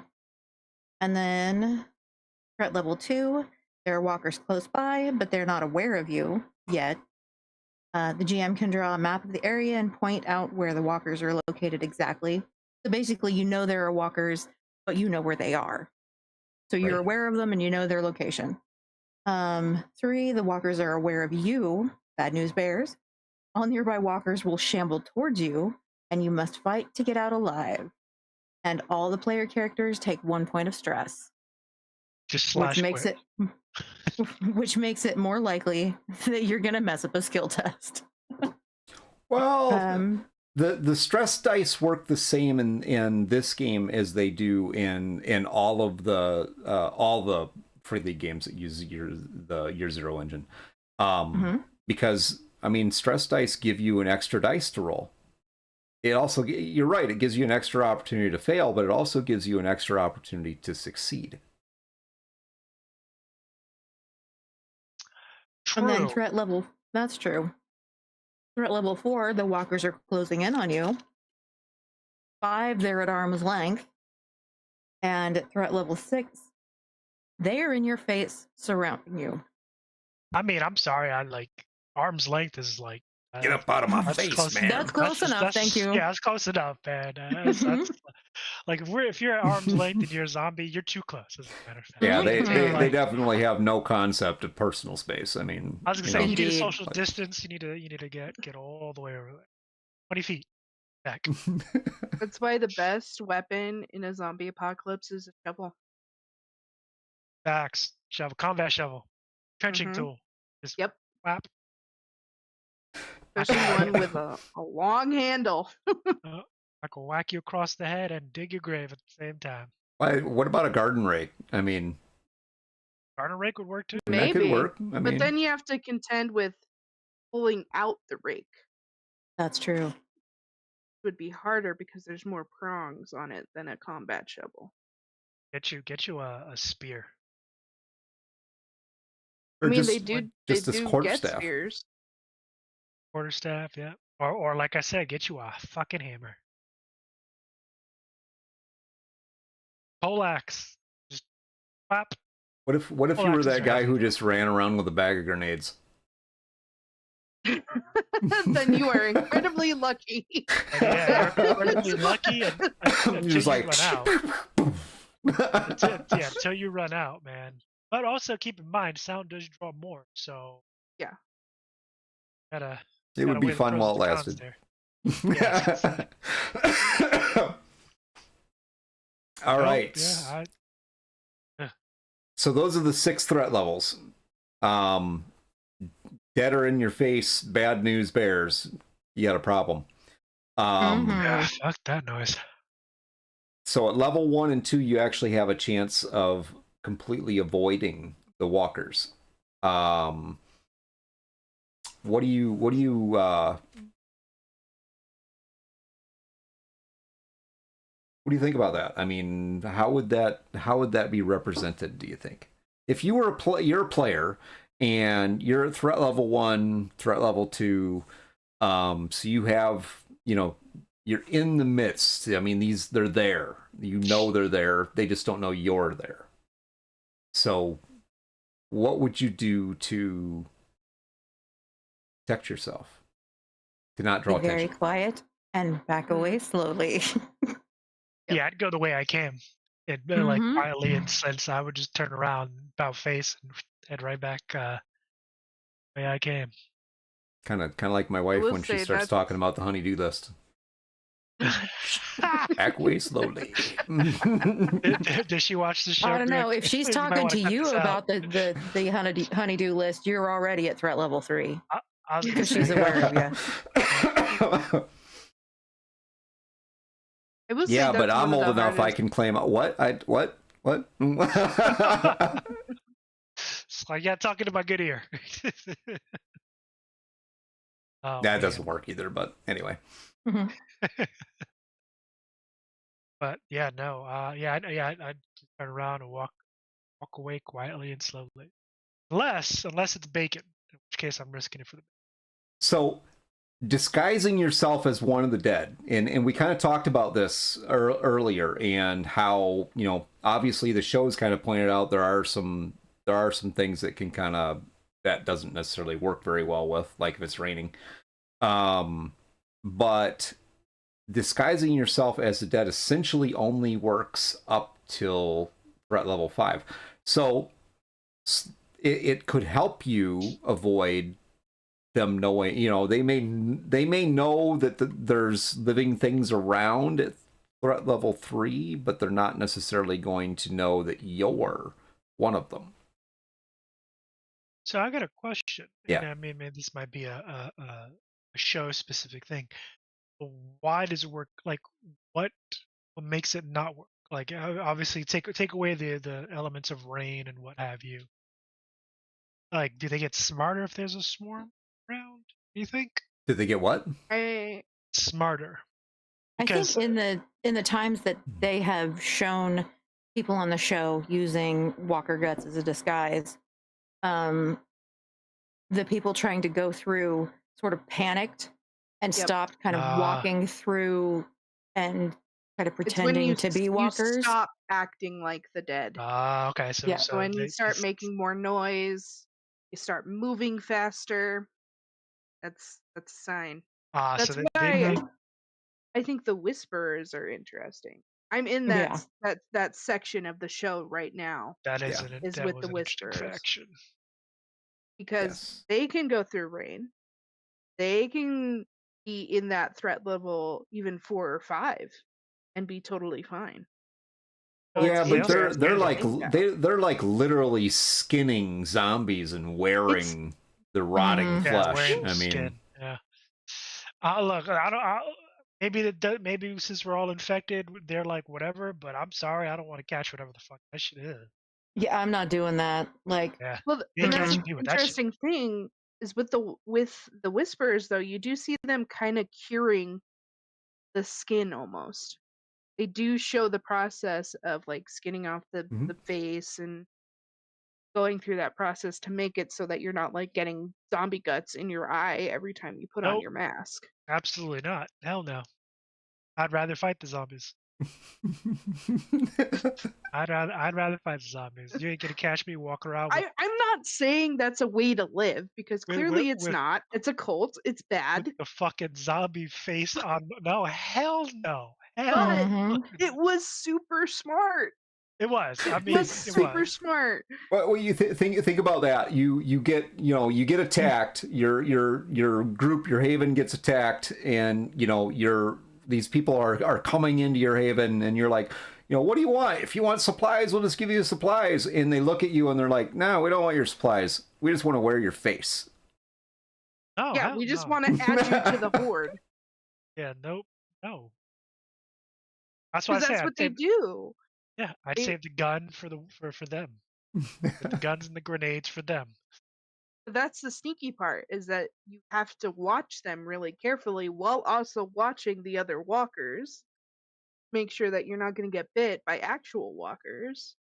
So I don't know. I find it interesting, and it would be interesting to see how that would work in the combat system if there were Whisperers. That would be interesting tweak on things. It very well could be. I mean, well, Greg is a devious GM. We are. Well, here's the thing, because the combat system has 3 separate modes to it, basically. So one is fighting the dead, and literally when it comes to fighting the dead, you as the player character do your normal actions. If you fail to avoid something that the dead are doing, then they get 1 roll on basically a hit chart, and it tells what happens. And there are some pretty gruesome things that can happen. I mean, you can die from the attack. You might have to amputate a toe or cut out a hunk of your body. Right. Might lose an ear, something like that. Nose. Whoa. Arm, leg. Yeah. Nose. Do it. Yeah, I don't think they've ever amputated an ear for getting bitten, though. Well, maybe they didn't bite you. Maybe they ripped it off. Oh. Yeah. That's all part of the storytelling piece to it, is the how you decide to go about playing that part to it. So the zombies themselves don't, you're not gonna, like, if you got 3 zombies on you, you're not gonna get attacked by all 3. You know, it's one attack for the zombies. And then you create the story behind it, you know, what actually happened here. So because zombies are an unlimited resource and they are difficult to kill unless you know, hit them in the head, yeah, they don't act the same as another combatant. But if you're fighting a living being, a living person, then you have direct person-on-person combat, which functions differently, because then you have 2 people that are fighting each other. Mm-hmm. And then the third piece to it is if you're fighting each other in a swarm, thus the Whisperers. Mm-hmm. In which case, you're basically, you have 2 forms of combat going on at the same time, which for the Whisperers gives them a definite advantage because of their armor. They are going to be able to go until threat level 5 or 6 before the zombies actually realize, hey, you're lunch. But you, on the other hand, is essentially going to be fighting 2 enemies at the same time. Mm-hmm. Oh, that Crazy. sucks. That Yep. sucks. Very smart just- from the standpoint of the Whisperers, because then they get to they're using the zombies as their weapons. Weapon. Yeah. Right. Pretty much, yeah. And protection. Yep. Because protection. the big hordes are going to deter people from attacking them. Mm-hmm. So, and if you attack a walker and you get a success, what happens? You kill the walker. What that looks like, you know, from the way I do it, is what that looks like is pretty much up to you as a player. You can you know, determine, you know, whatever. You can have it be fancy or not, whatever you want to do. Yeah, I stabbed him in the eyeball. Okay. Maybe you know, maybe twisted his head off or something. Whatever it happens to be, it's up to you. But simple combat when it comes to walkers, and again, because they are an unlimited resource and they're very deadly. So it's, you know, you're not going to be in this knockdown drag out fight when it comes to the walkers.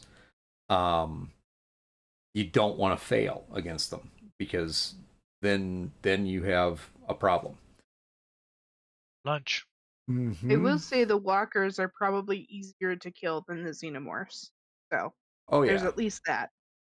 Oh I yeah. mean, yeah. Well, in the entire system, again, is based off of D6s, and everything you do is D6 rolls. So you don't even have to have a stand. You can just have a standard set of dice, really, and play this game.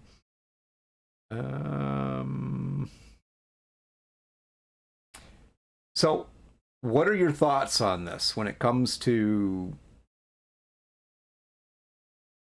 fighting a swarm? I think you'd would have to think outside of the box a little bit more, because your ammo is limited. If you're using a gun, it's going to attract them. If you're using hand-to-hand combat, that puts you at risk. So I think and we see that in the show, is that they have to get kind of creative of either drawing the horde away or determining another way to get rid of it without actually engaging up front with the walkers. Without getting into a brawl with them. Mm-hmm. Yeah. That's like a Okay. last resort thing. That's tough, because once you hit threat level 3, the zombies don't just go away. Or I'm sorry, the walkers don't just go away. They know you're there. I mean, they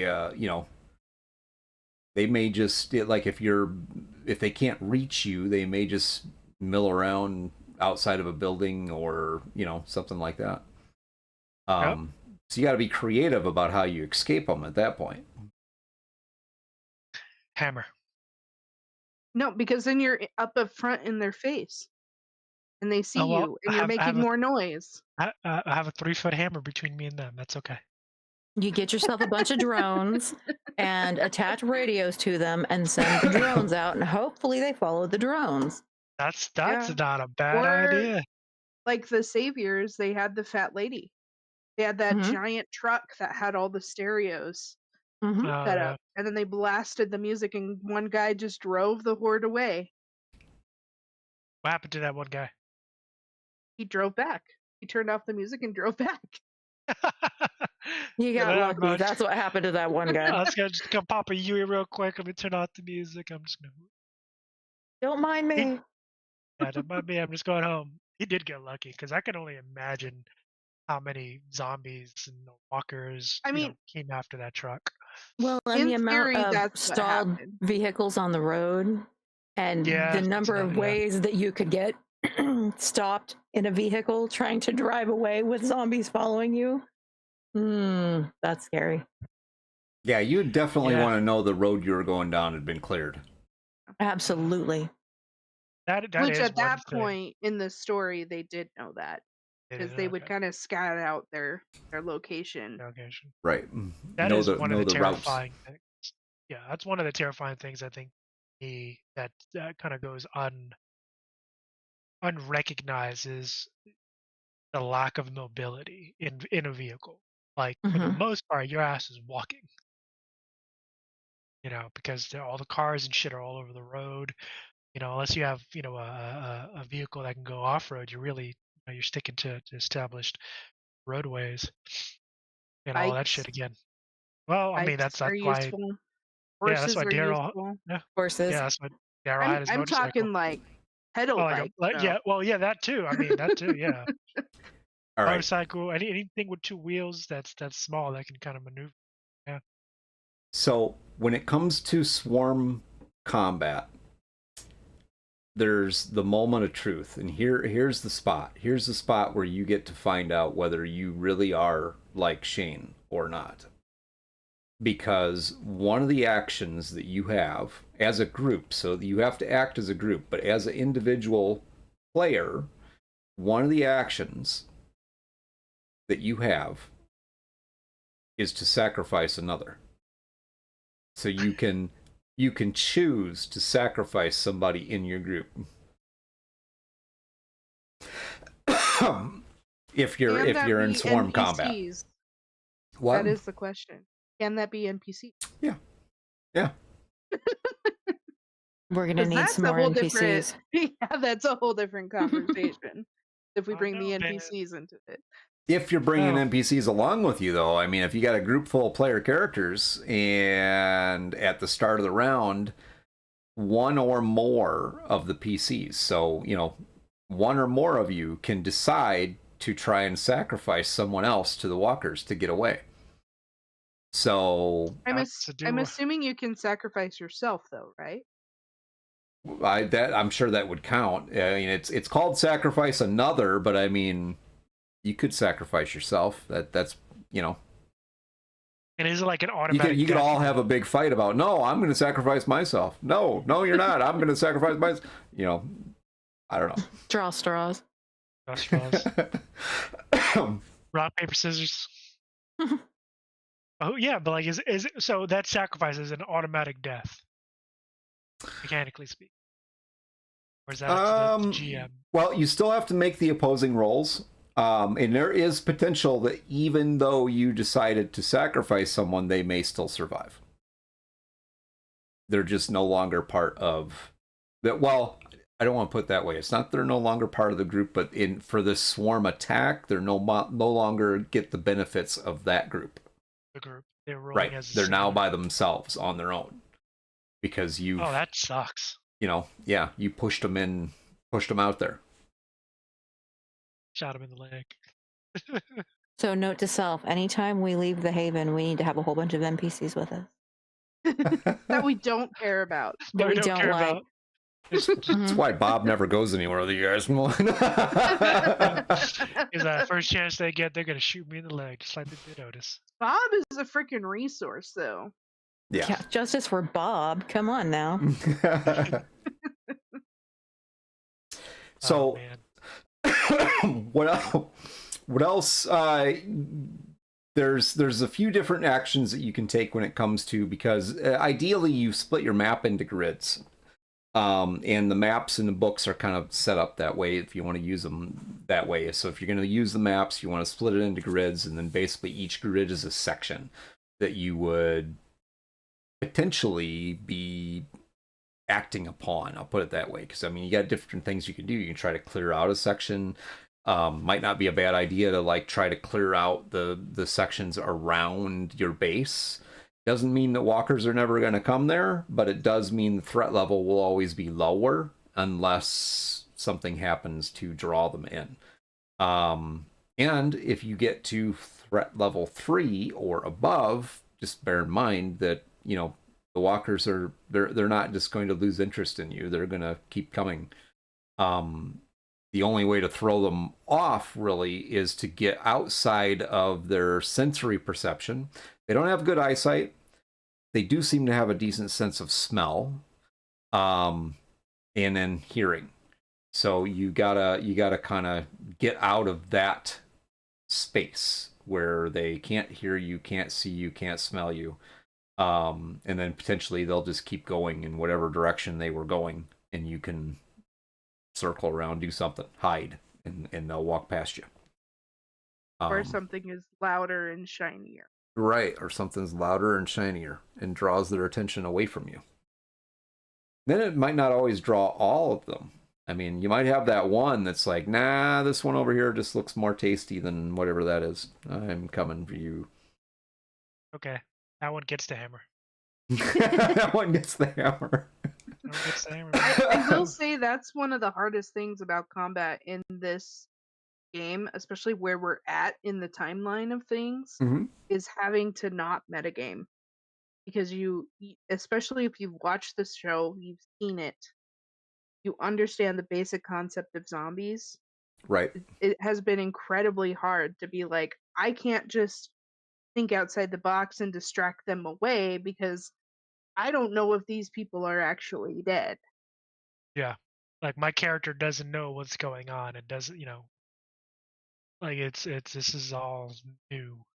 You know? I've been waiting for you guys to do something really wild, like decide that they're just sick and try to capture or whatever, you know what I mean, quarantine them or some shit like that. We'll see. I mean, I think there's one among you who would fight that. I'm sure of it. Yeah. I think there's Yeah. two. I think Darkpawn's character, Dr. Andy, is there right now too. Dr. Andy's all about shoot them in the head. Yeah, Dr. Andy.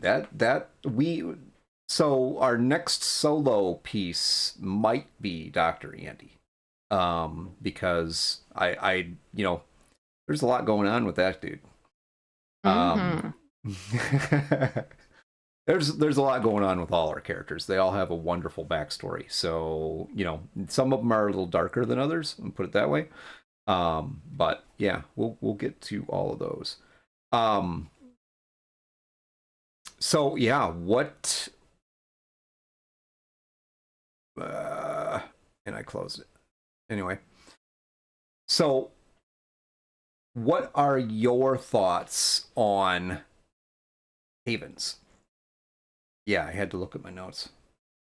I think we're going to have to do some serious beefing up of the defenses around the inn. Oh yeah, I mean, yeah, There aren't any. Start.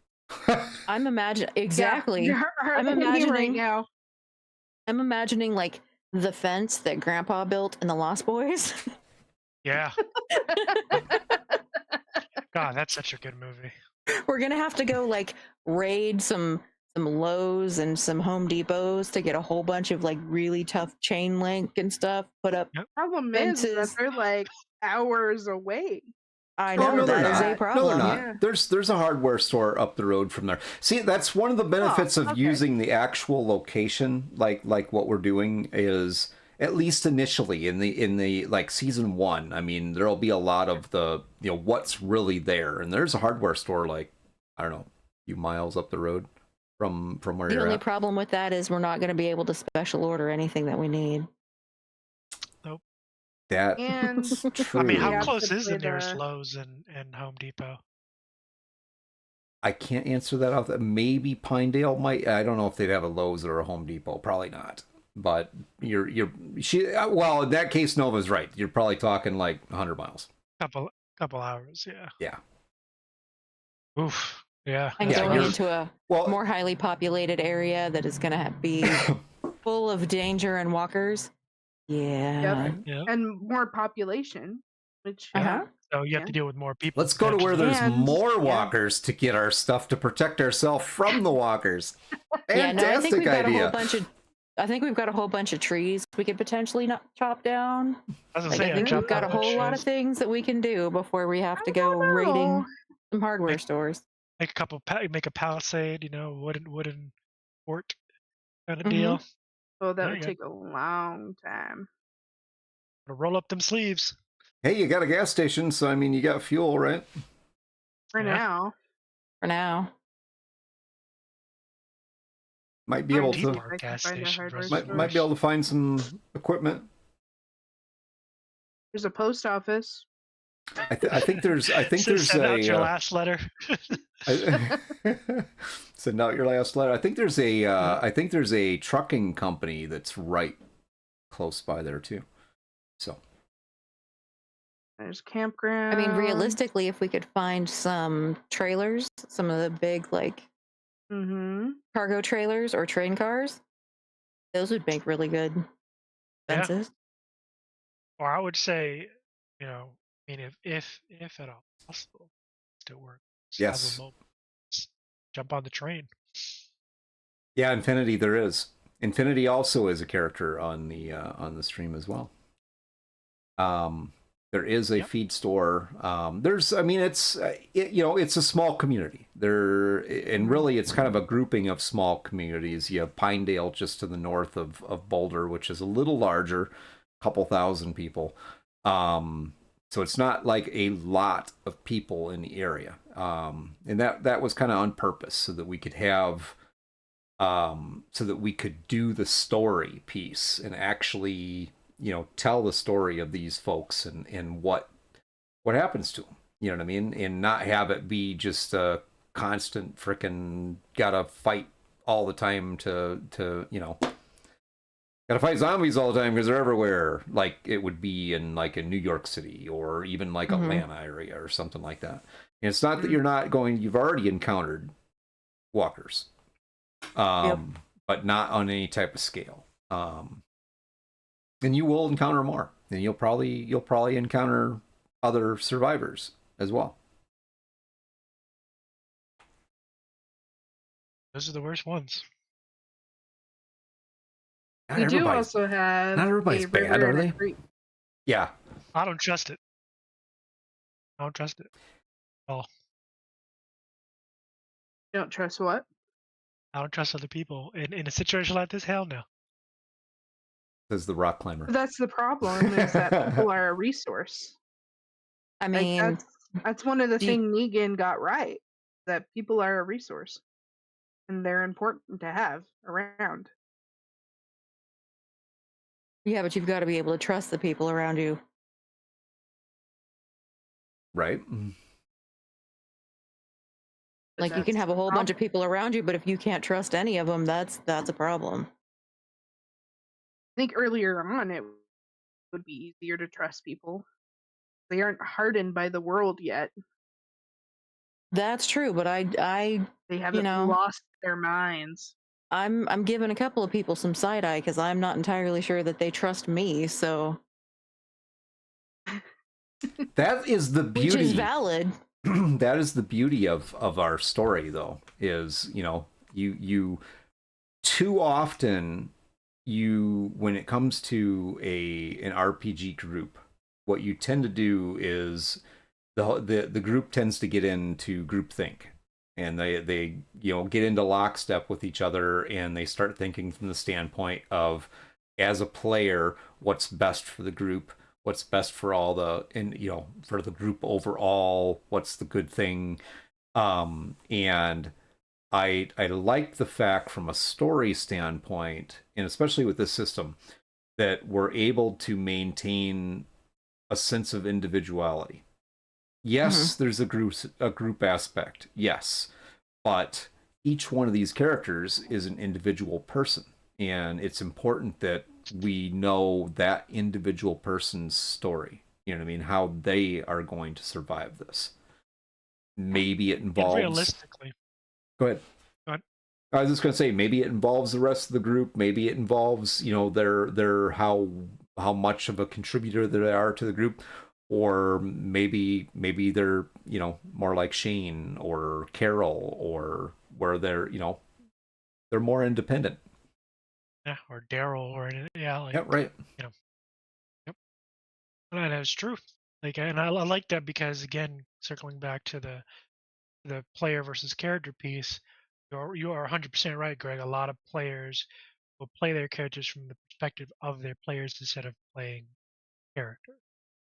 And I like that this system. I want to say it forces that, because, you know, you're gonna do what you're gonna do, but it encourages you to play your character. Right. Play the character. You know, if your character is distrusting, you know, maybe they have every right to be in this particular situation, and, you know, who could really blame them? You got a bunch of strangers thrown together by a shit sandwich situation. You know, I'm not necessarily going to trust you right out of the gate. I don't know you. Right. According to Infinity Core, they have, apparently the airport is right next to a welding and excavation business. So it is. Nice. Boulder has an airport, though. Yeah. Well, no, Pinedale has an airport, but it's like it's like right in between Boulder and Pinedale. Nice. Okay. So it's still a bit. So we'd still have to drive quite a ways to get that material. You could walk it if you wanted to. I mean, it would be worth the trip to get welding and excavation equipment. Hell absolutely. Yeah, see, but this is the question. Do any of you know how to weld? Well, yeah, but this is the Fuck question. it, learn on the job. How much of that is going to be in the thought of the players at this? Right. Yeah. Because we still have to play it as if we don't know what the fuck is going on. We don't know how dangerous the situation is. Most of the characters, the PC characters in this group, are not from Boulder. There are a couple in the group that would have more intimate knowledge of the area. But most of the characters, well, no, I guess it's really close to like 50-50, I guess. Because you know, well, and I think the question is really, are the characters going to be thinking, okay, we need to put up fences and fortify our position? You know, right at what point do they decide that, hey, this is dangerous and there are things that are going to be banging on our doors and trying to get in, so let's put up some fences and dig a moat?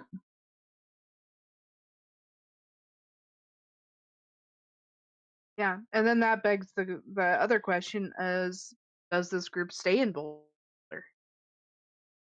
We don't know. We know in the show, like, that's one of the big things, is that either the walkers are going to kick you out, or another group is going to kick you out, or destroy both havens, and then you're screwed because nobody has somewhere to go. Well, nowhere's really safe, though, right? It's true. So like, that was interesting that, like, it's a haven, but like that haven could go away at any point. Yes. So there's a few aspects to the havens that break them down into relative terms. So it's not like, you know, I'm in a school, or I'm in a bus, or I'm in a prison, or I'm in a, you know, whatever it happens to be. Capacity is one of the measures for the haven, and all of these things over time, everything can be turned into basically an adventure element. You can improve your characters over time. You can improve your haven over time. You just have to get the resources and things like that. So that's an awesome aspect. Generally speaking, your haven is going to start out with basically a 1 and a 2. So you're going to have a 2 in either capacity or defense, and a 1 in the other. So a 1 in capacity means you're really not going to have a lot of stuff. You're going to have some canned goods, maybe might have some fresh water nearby. You could probably support up to say 10 people. If you don't have a haven and you're at level 0 capacity, then that's where you're constantly in need of scavenging food and whatever else. And then the defense piece. So at a defense 2, that would basically be like having a wooden fence around a farm with a lookout on the roof. I mean, you don't really have a lot there. Mm-hmm. Defense level, and I'm not going to go through each one of these, but I just, lowest to highest, with the highest defense level being a 6, and that would be like a military base with electronic surveillance, all kinds of, metal doors, automatic locks, cameras, whatnot. So we've talked a little bit about the inn in Boulder. Where do you think the inn in Boulder falls from a capacity and defense standpoint? I would say capacity 2. Yeah, capacity 2. Probably. Defense is 0 or 1 for sure. Absolutely. Yeah. We got to change that because 0 is a house with a broken front door. So, I mean... Okay, so Okay, 1. so it's like a 1. I mean, we did have somebody like ram into the side of the inn, though. It didn't break through though. True. Right. Okay. And I would say probably also everything's really scattered. But I think that's also a ding to your defense. That you've got people further down the road, you got people like in town or elsewhere. Okay. Yeah, and I mean, the locals, but what does that really mean? Mm-hmm. All right. So, if you were, let's just do a hypothetical here. If you were to relocate from the inn, what you know of that immediate area, where do you think you would head to?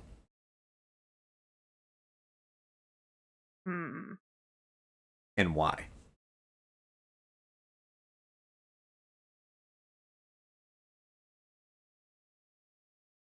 Ooh, there is a fish rearing station.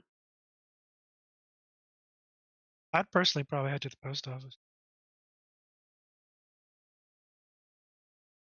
The community center. The post office is, yeah, the community center would be good. Big stone building. Post offices are pretty secure, so I don't know. Fish rearing station might be good. Not all post offices are as secure as you would think, because a lot of them out. I mean, if you're talking about in the like more major metropolitan areas, they spent a lot more money on those. If you go out into the right rural towns, I mean, they're basically just a pole shed. I mean, it is a tiny post office. I've seen a picture of the post office over there. It is tiny. Never mind. We'll go with the community center. I think the community center would be good because everybody can be kind of in one area. The downside to the inn is that there are a whole bunch of different rooms. So everybody's kind of separated out. So something could be happening to one person and nobody knows it because they're in their room. Whereas the community center, you could have kind of a big communal area where everybody sort of hunkers down and, we can all watch out for each other in the same area. You know what else is at the community center? What's that? They have solar panels. Rock Literally, on. I'm looking at a picture. There's solar panels right there. But I would argue if we were forced out of the immediate area, the fish rearing station might be a good idea. Because you have food, you can grow food, you have fish, and usually there's a fence. If you eat fish, I mean, if you're starving, you will. No, you have to feed the fish. You have to feed the fish. That's true, but it could be like, I don't know. You figure it out. But I've seen fish rearing stations. They have big facilities, and usually there are fences around them already.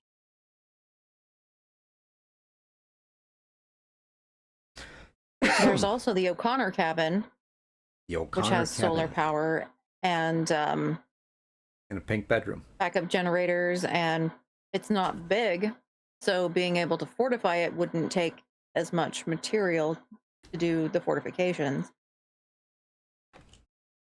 Yeah, because the only downfall I see to the community center is that it looks like it's just like either an old church or an old barn.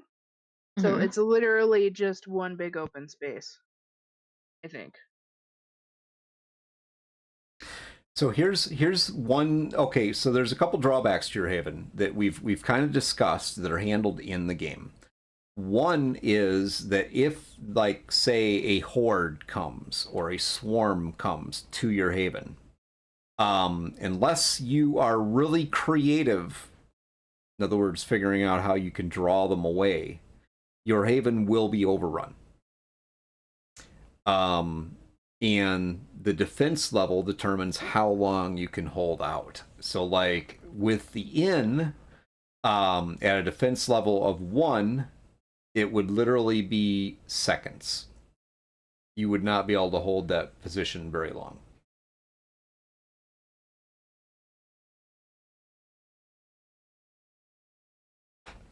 So that's one of the things that you would want to think about. And you know, how you could do it. Up to, like, a defense level 6 you could hold for weeks against a horde or swarm or whatever you want to call it. Years. Maybe. It depends. I mean, eventually they're going to get in, no matter where you're at, unless you can overwhelm the horde or draw them away. Which, you know, in the later parts of Alexandria, they kind of showed that, where, you know, Rick and crew had to divert that horde away from Alexandria, because they knew that if the horde came to Alexandria, their haven was lost, their home was lost. So, and there's whole episodes about that, about them preparing and how to divert these walkers away from their home. There are all kinds of possible haven issues that can come up. So you would determine what your issues are up front. And there's a whole list you can pick from. But I mean, there's all kinds of different things that could possibly happen for your haven. And you'd actually roll 2d6, and you take the two numbers you roll. So if you rolled like a 1 and a 6, which would be a 16, then the 16 roll gives you difficult to reinforce in the defenses. In your case right now, I think that would fit. It's difficult to reinforce the defenses where you're at. Doesn't mean you couldn't change that, though.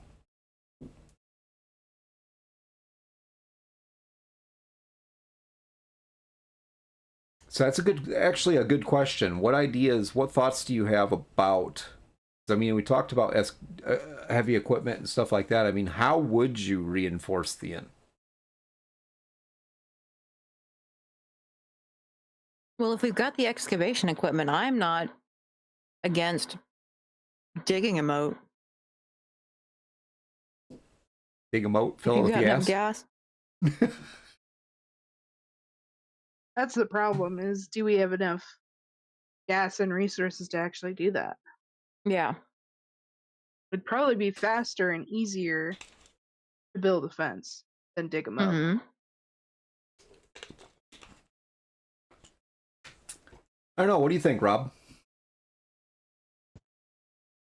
I'd definitely weld some bars onto the fucking windows and shit. I'd get that welding equipment, get to work.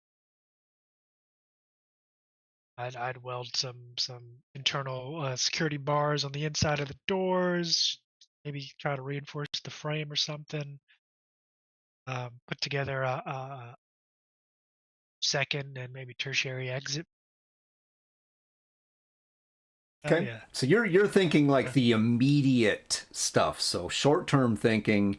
Yeah. I think Foxy and Nova are thinking more long-term thinking, because I'm seeing in what they're talking about. They're looking at, hey, you know, we're probably going to need to grow food down the road. We're going to need to, you know, gonna I mean need to. that's kind of easy to do. You can do that on the roof.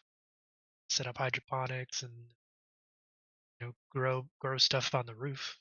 Yes, with all the resources that we're going to have to Yeah. scavenge for hydroponics. Look! I'm just No throwing out water ideas, we're gonna right? have to pump.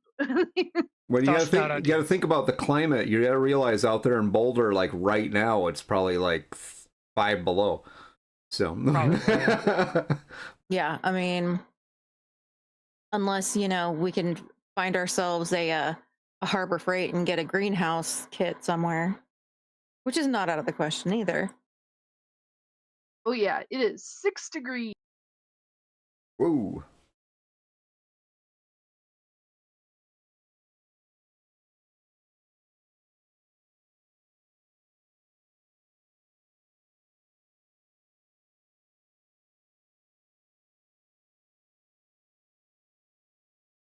So I lost everybody for a second there.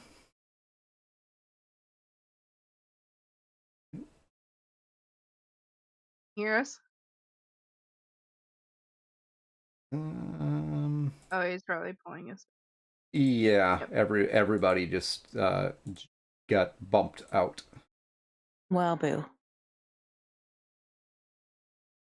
Hey, you gotta have some technical difficulties, right? Yeah, or you're not streaming. Right. All right, you're all back. I don't feel so alone anymore. We were just saying that, yeah, it's 6 degrees now in Boulder. It is. Yeah, it's like 6 degrees here too. Same. Yeah, cold. But yeah, so I mean, But- hydroponics on the roof sounds like a great idea, except for in the winter. Well, and the thing is, we're sort of metagaming here because our characters aren't going to know what is or is not going to work for the most part. So some of this is going to have to be trial and error Right. as we're going through, and I'm sure that there are, player characters who have the sort of knowledge that we need, but finding the resources and all of that and deciding how we're going to do things is going to be part of the fun of the story. Well, and it actually plays right into the game system itself, because a lot of things that you do are going to be centered around your haven. And not just, not just the day-to-day survival stuff, but how do you make improvements? And those improvements in the game are called projects, which creates fantastic story content for your team. I mean, the welding equipment. Well, somebody's got to go get the welding equipment. That sounds like an adventure. You have to know what to get. Right. You don't even know whether don't it's have a actually there or routine. not. Maybe it's not. Yeah.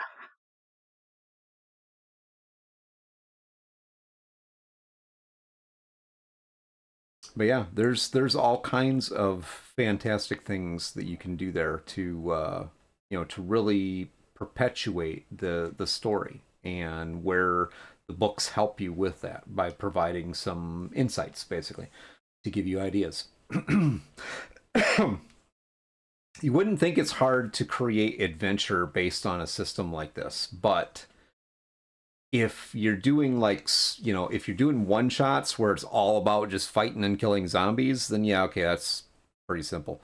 But if you're like creating a campaign style story, this stuff is nice to have, because it definitely helps to set the pace for you, and give you an that what's next kind of thing. And what happens if you fail? I mean, if you go on a food run, you don't find any food, or you get run off by another group of survivors, or maybe the place is overrun by walkers. What happens? What if you get lost? What if you take a vehicle and the vehicle breaks down? You're 30 miles from home. Guess you walking. You are correct, sir. And leaving behind a lot of that resources, though. Right. If you Right. are. Bring a spare truck. Well, you're gonna want to figure out how to, because scavenging is an option, but it's not an option for ever. I think the first thing I would or acquire is an 18-wheeler. One of the Those things I break would down a acquire- lot, though. I was about to say, I think the first thing I would acquire would be a 4-wheeler, like an ATV. Well, yeah, that too. Well, like just Get a that way, minivan. minivan. Something, I don't know, something to haul They all call that. they don't A call them grocery fuel-efficient getters for nothing. minivan. I mean, you know. Something, man. Just gotta get. I don't know. Fucking just steal a train, It, cargo train. we talked about that the other day. I mean, that might not make a bad haven, but the problem is you're stuck on a line, and you know you're going from terminal to You can own it. terminal, right, and hoping that there's fuel and whatnot. You're going to be screwed if you're on an electric train because that ain't going to last you too long. Nope. I don't know, man. There you go. That's This is luckily it's 2010, so I can't make all the automobiles around you electric vehicles. I mean, yep. I mean, but they did have fuel-efficient cars, so that. they did. But Yeah, none they have of the hybrids. vehicles we have in the area are that. So, you know, Right. Well, you're out Because in everybody living over in Boulder decided they wanted to go for being able to drive through the snow right, rather than, fuel efficiency, which makes sense. mhm. right. I mean, you're basically dealing with roughnecks and cowboys. Because that's the community. They're a lot of cowboys, because I mean that's the agriculture out there is mainly cattle. It is a huge touristy area, but it's mainly mountain climbing, hunting. So you're in the wilderness. You're dealing with bobcat, wolf, bear, all Coyote. yeah, you name it, it's out there. Just going out into the mountains by yourself is dangerous, let alone walkers. You know what I mean? As a matter of fact, that may not even be, walkers might not be a huge threat for a while for you guys. It may be more the elements and the wildlife. And the lack of medical. Right. Lack of medical. And food and heat and water and Well, water, there is a river and a creek that flows almost directly through town. so it's nearby, but not right next to the inn. I thought there was a creek. Nearby. I mean, but it's like within walking. Yeah. Who are you going to send walking out there with the buckets to get the water? Rob with his 18-wheeler. I got you. Rob with his I'll 18-wheeler back. drives the Just get you a big old water tank for your 18-wheeler, and then we just Yep. go fill it up and pull it over. Yep. There you go. See, big brain. Yeah. So some of the book itself gives you a bunch of examples. We obviously created our own for the stream series, and we created our own with the cooperation from the actual people that live and own the property there in Boulder. So we did some research on that, found out who the people are, kind of got the lay of the land, what the local culture is like for the stream, so that we can have that piece be as realistic as possible early on, kind of demonstrating that shift between normalcy to, okay, now we're in the universe of The Walking Dead.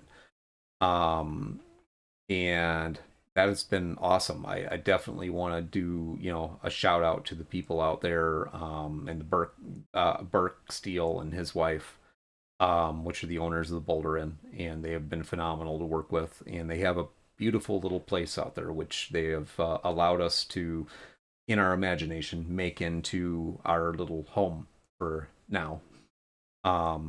it is likely that next summer we're going to go out there in person, and or at least some of us are going to go out there in person and maybe do a live stream right from the Boulder Inn, and just have some fun with it. Maybe get some of the locals involved, and yeah, we'll see what happens. Kill some zombies, maybe.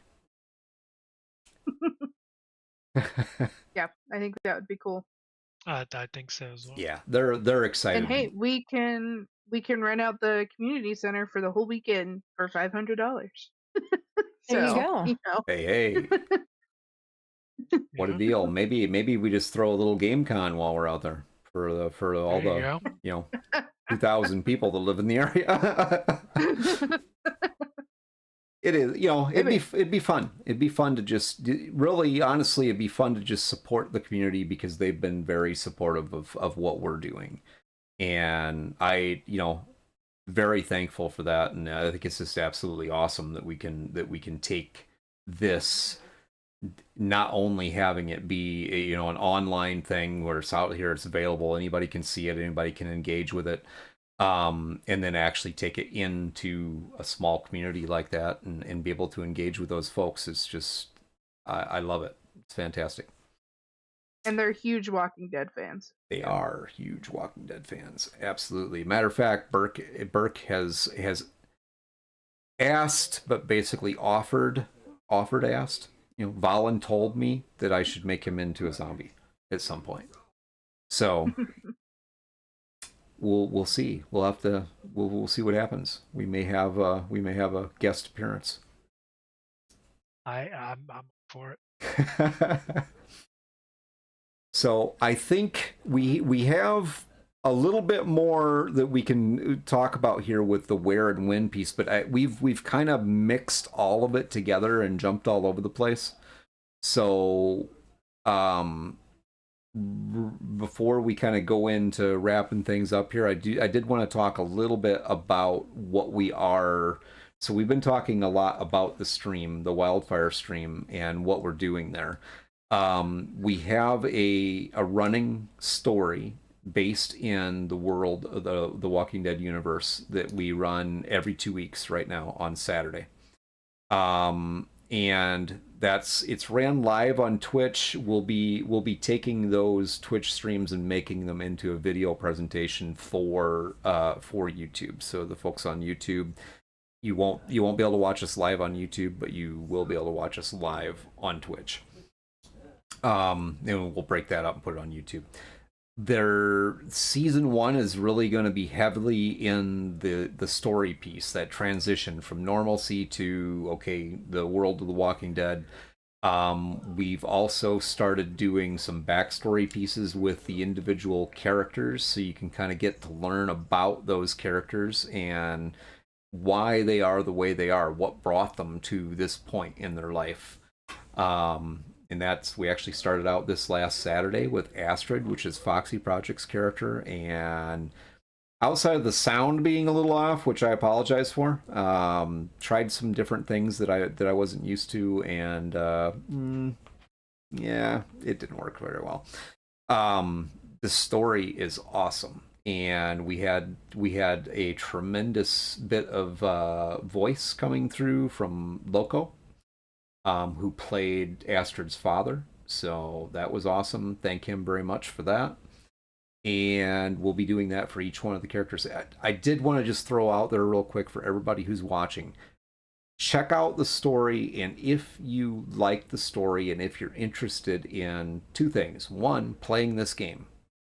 I will be running this game at GaryCon in March. I'll be running 2 full sessions.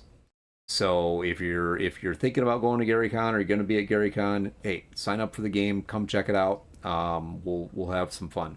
You'll probably get to play with me, maybe Foxy, and Darkpawn. We'll probably all be at the table.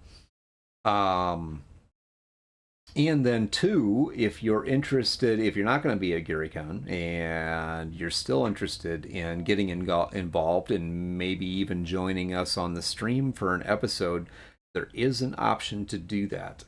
As you're watching our streams on Twitch, you're going to be earning points. Those stream points you can use to actually buy yourself a seat on the stream. And we did it that way purposely so that we've two things. One, we can reward the folks who are really, interested in the stream. And for two, it gives us a chance to kind of switch some things up once in a while and add some new characters in here and there, and give a little diversity. No, you're not going to be a red shirt if you come on the stream. Okay, I'm not going to intentionally kill off those folks. If I'm not going to tell you that you're not going to get killed off. I mean, that depends on you and what you do. But there's always the potential there that you could have a reoccurring position on the stream. So please do take advantage of that. I'm going to shut up now and let you guys do your thing, because I've been talking for like 5 minutes now. No, I mean, you said all that needed to be said. Ladies, I mean, y'all can chime in with whatever. Question is do you want to hear my theory about the origin now or next week? Let's save it for next week. I didn't even tell Definitely about save it next for week. next week. Why don't you guys tell them what we're doing next week? Next Wednesday. Okay. Next Wednesday, we're doing character creation. Yep. Kind of run everybody through, how the characters are built. And I think we've got some ideas for making some really wild, wacky characters. And to keep ourselves focused so we're not just wandering from topic to topic, we're actually going to create some characters live on stream. That will probably end up in the at some point. Mhm. Yes. So, well, that being said, do you want to hear my theory now, then? So we can focus solely on character creation? I think you really want to tell us this theory. I think so. I mean, I'm okay either way. I don't know. I think that's kinda a hook to have people come back next week Yeah. so they can hear your theory. Yeah, I'm thinking that's what that is. Just leave it out there for Mhm. people who really want to know from an epidemiologist what the theory is, because I'm curious. But I'm gonna wait till next week to find out. Okay. I think though that is the end of what we got going on for episode 81 of the update log. Greg, do you have any updates for anything from GaryCon? Any more updates? Actually, if you're not part of our Discord, please do join our Discord so you can get that information and stay up to date with what is going on for the games that we are running. I have myself and one other member of the team that is going to be running games at this point at GaryCon. That's Dark Pond. We are going to be running 3 different systems. So I am going to be running the next installment of Loudcat. Sorry. I'm going to be running the next installment of our Cyberpunk series, Beyond the Wall, and so that'll be 4 sessions, 1 each day, the 4 days of GaryCon. Really looking forward to that. It went really well last year. Everybody loves the story, so really looking forward to getting the next 4 installments of that story out there. And then I will also in the evenings be running 2 sessions of The Walking Dead. And Dark Pond is going to be running 2 sessions of Alien. That's a fun one. Yeah. That's Well, so much fun. I'm going to play. I'll be there playing in his game. So, and we saved some seats in those games just to make sure that we can, have some particular people actually have a seat for them. So yeah, we did limit the seats a little bit. So if you're interested at all, make sure as soon as your tickets open up, get your seat, because they will go quick. I was surprised how fast the Cyberpunk game filled up last year. Yeah. But yeah. And I think if Dark Pond has his way, he and I are going to be doing some pickup games.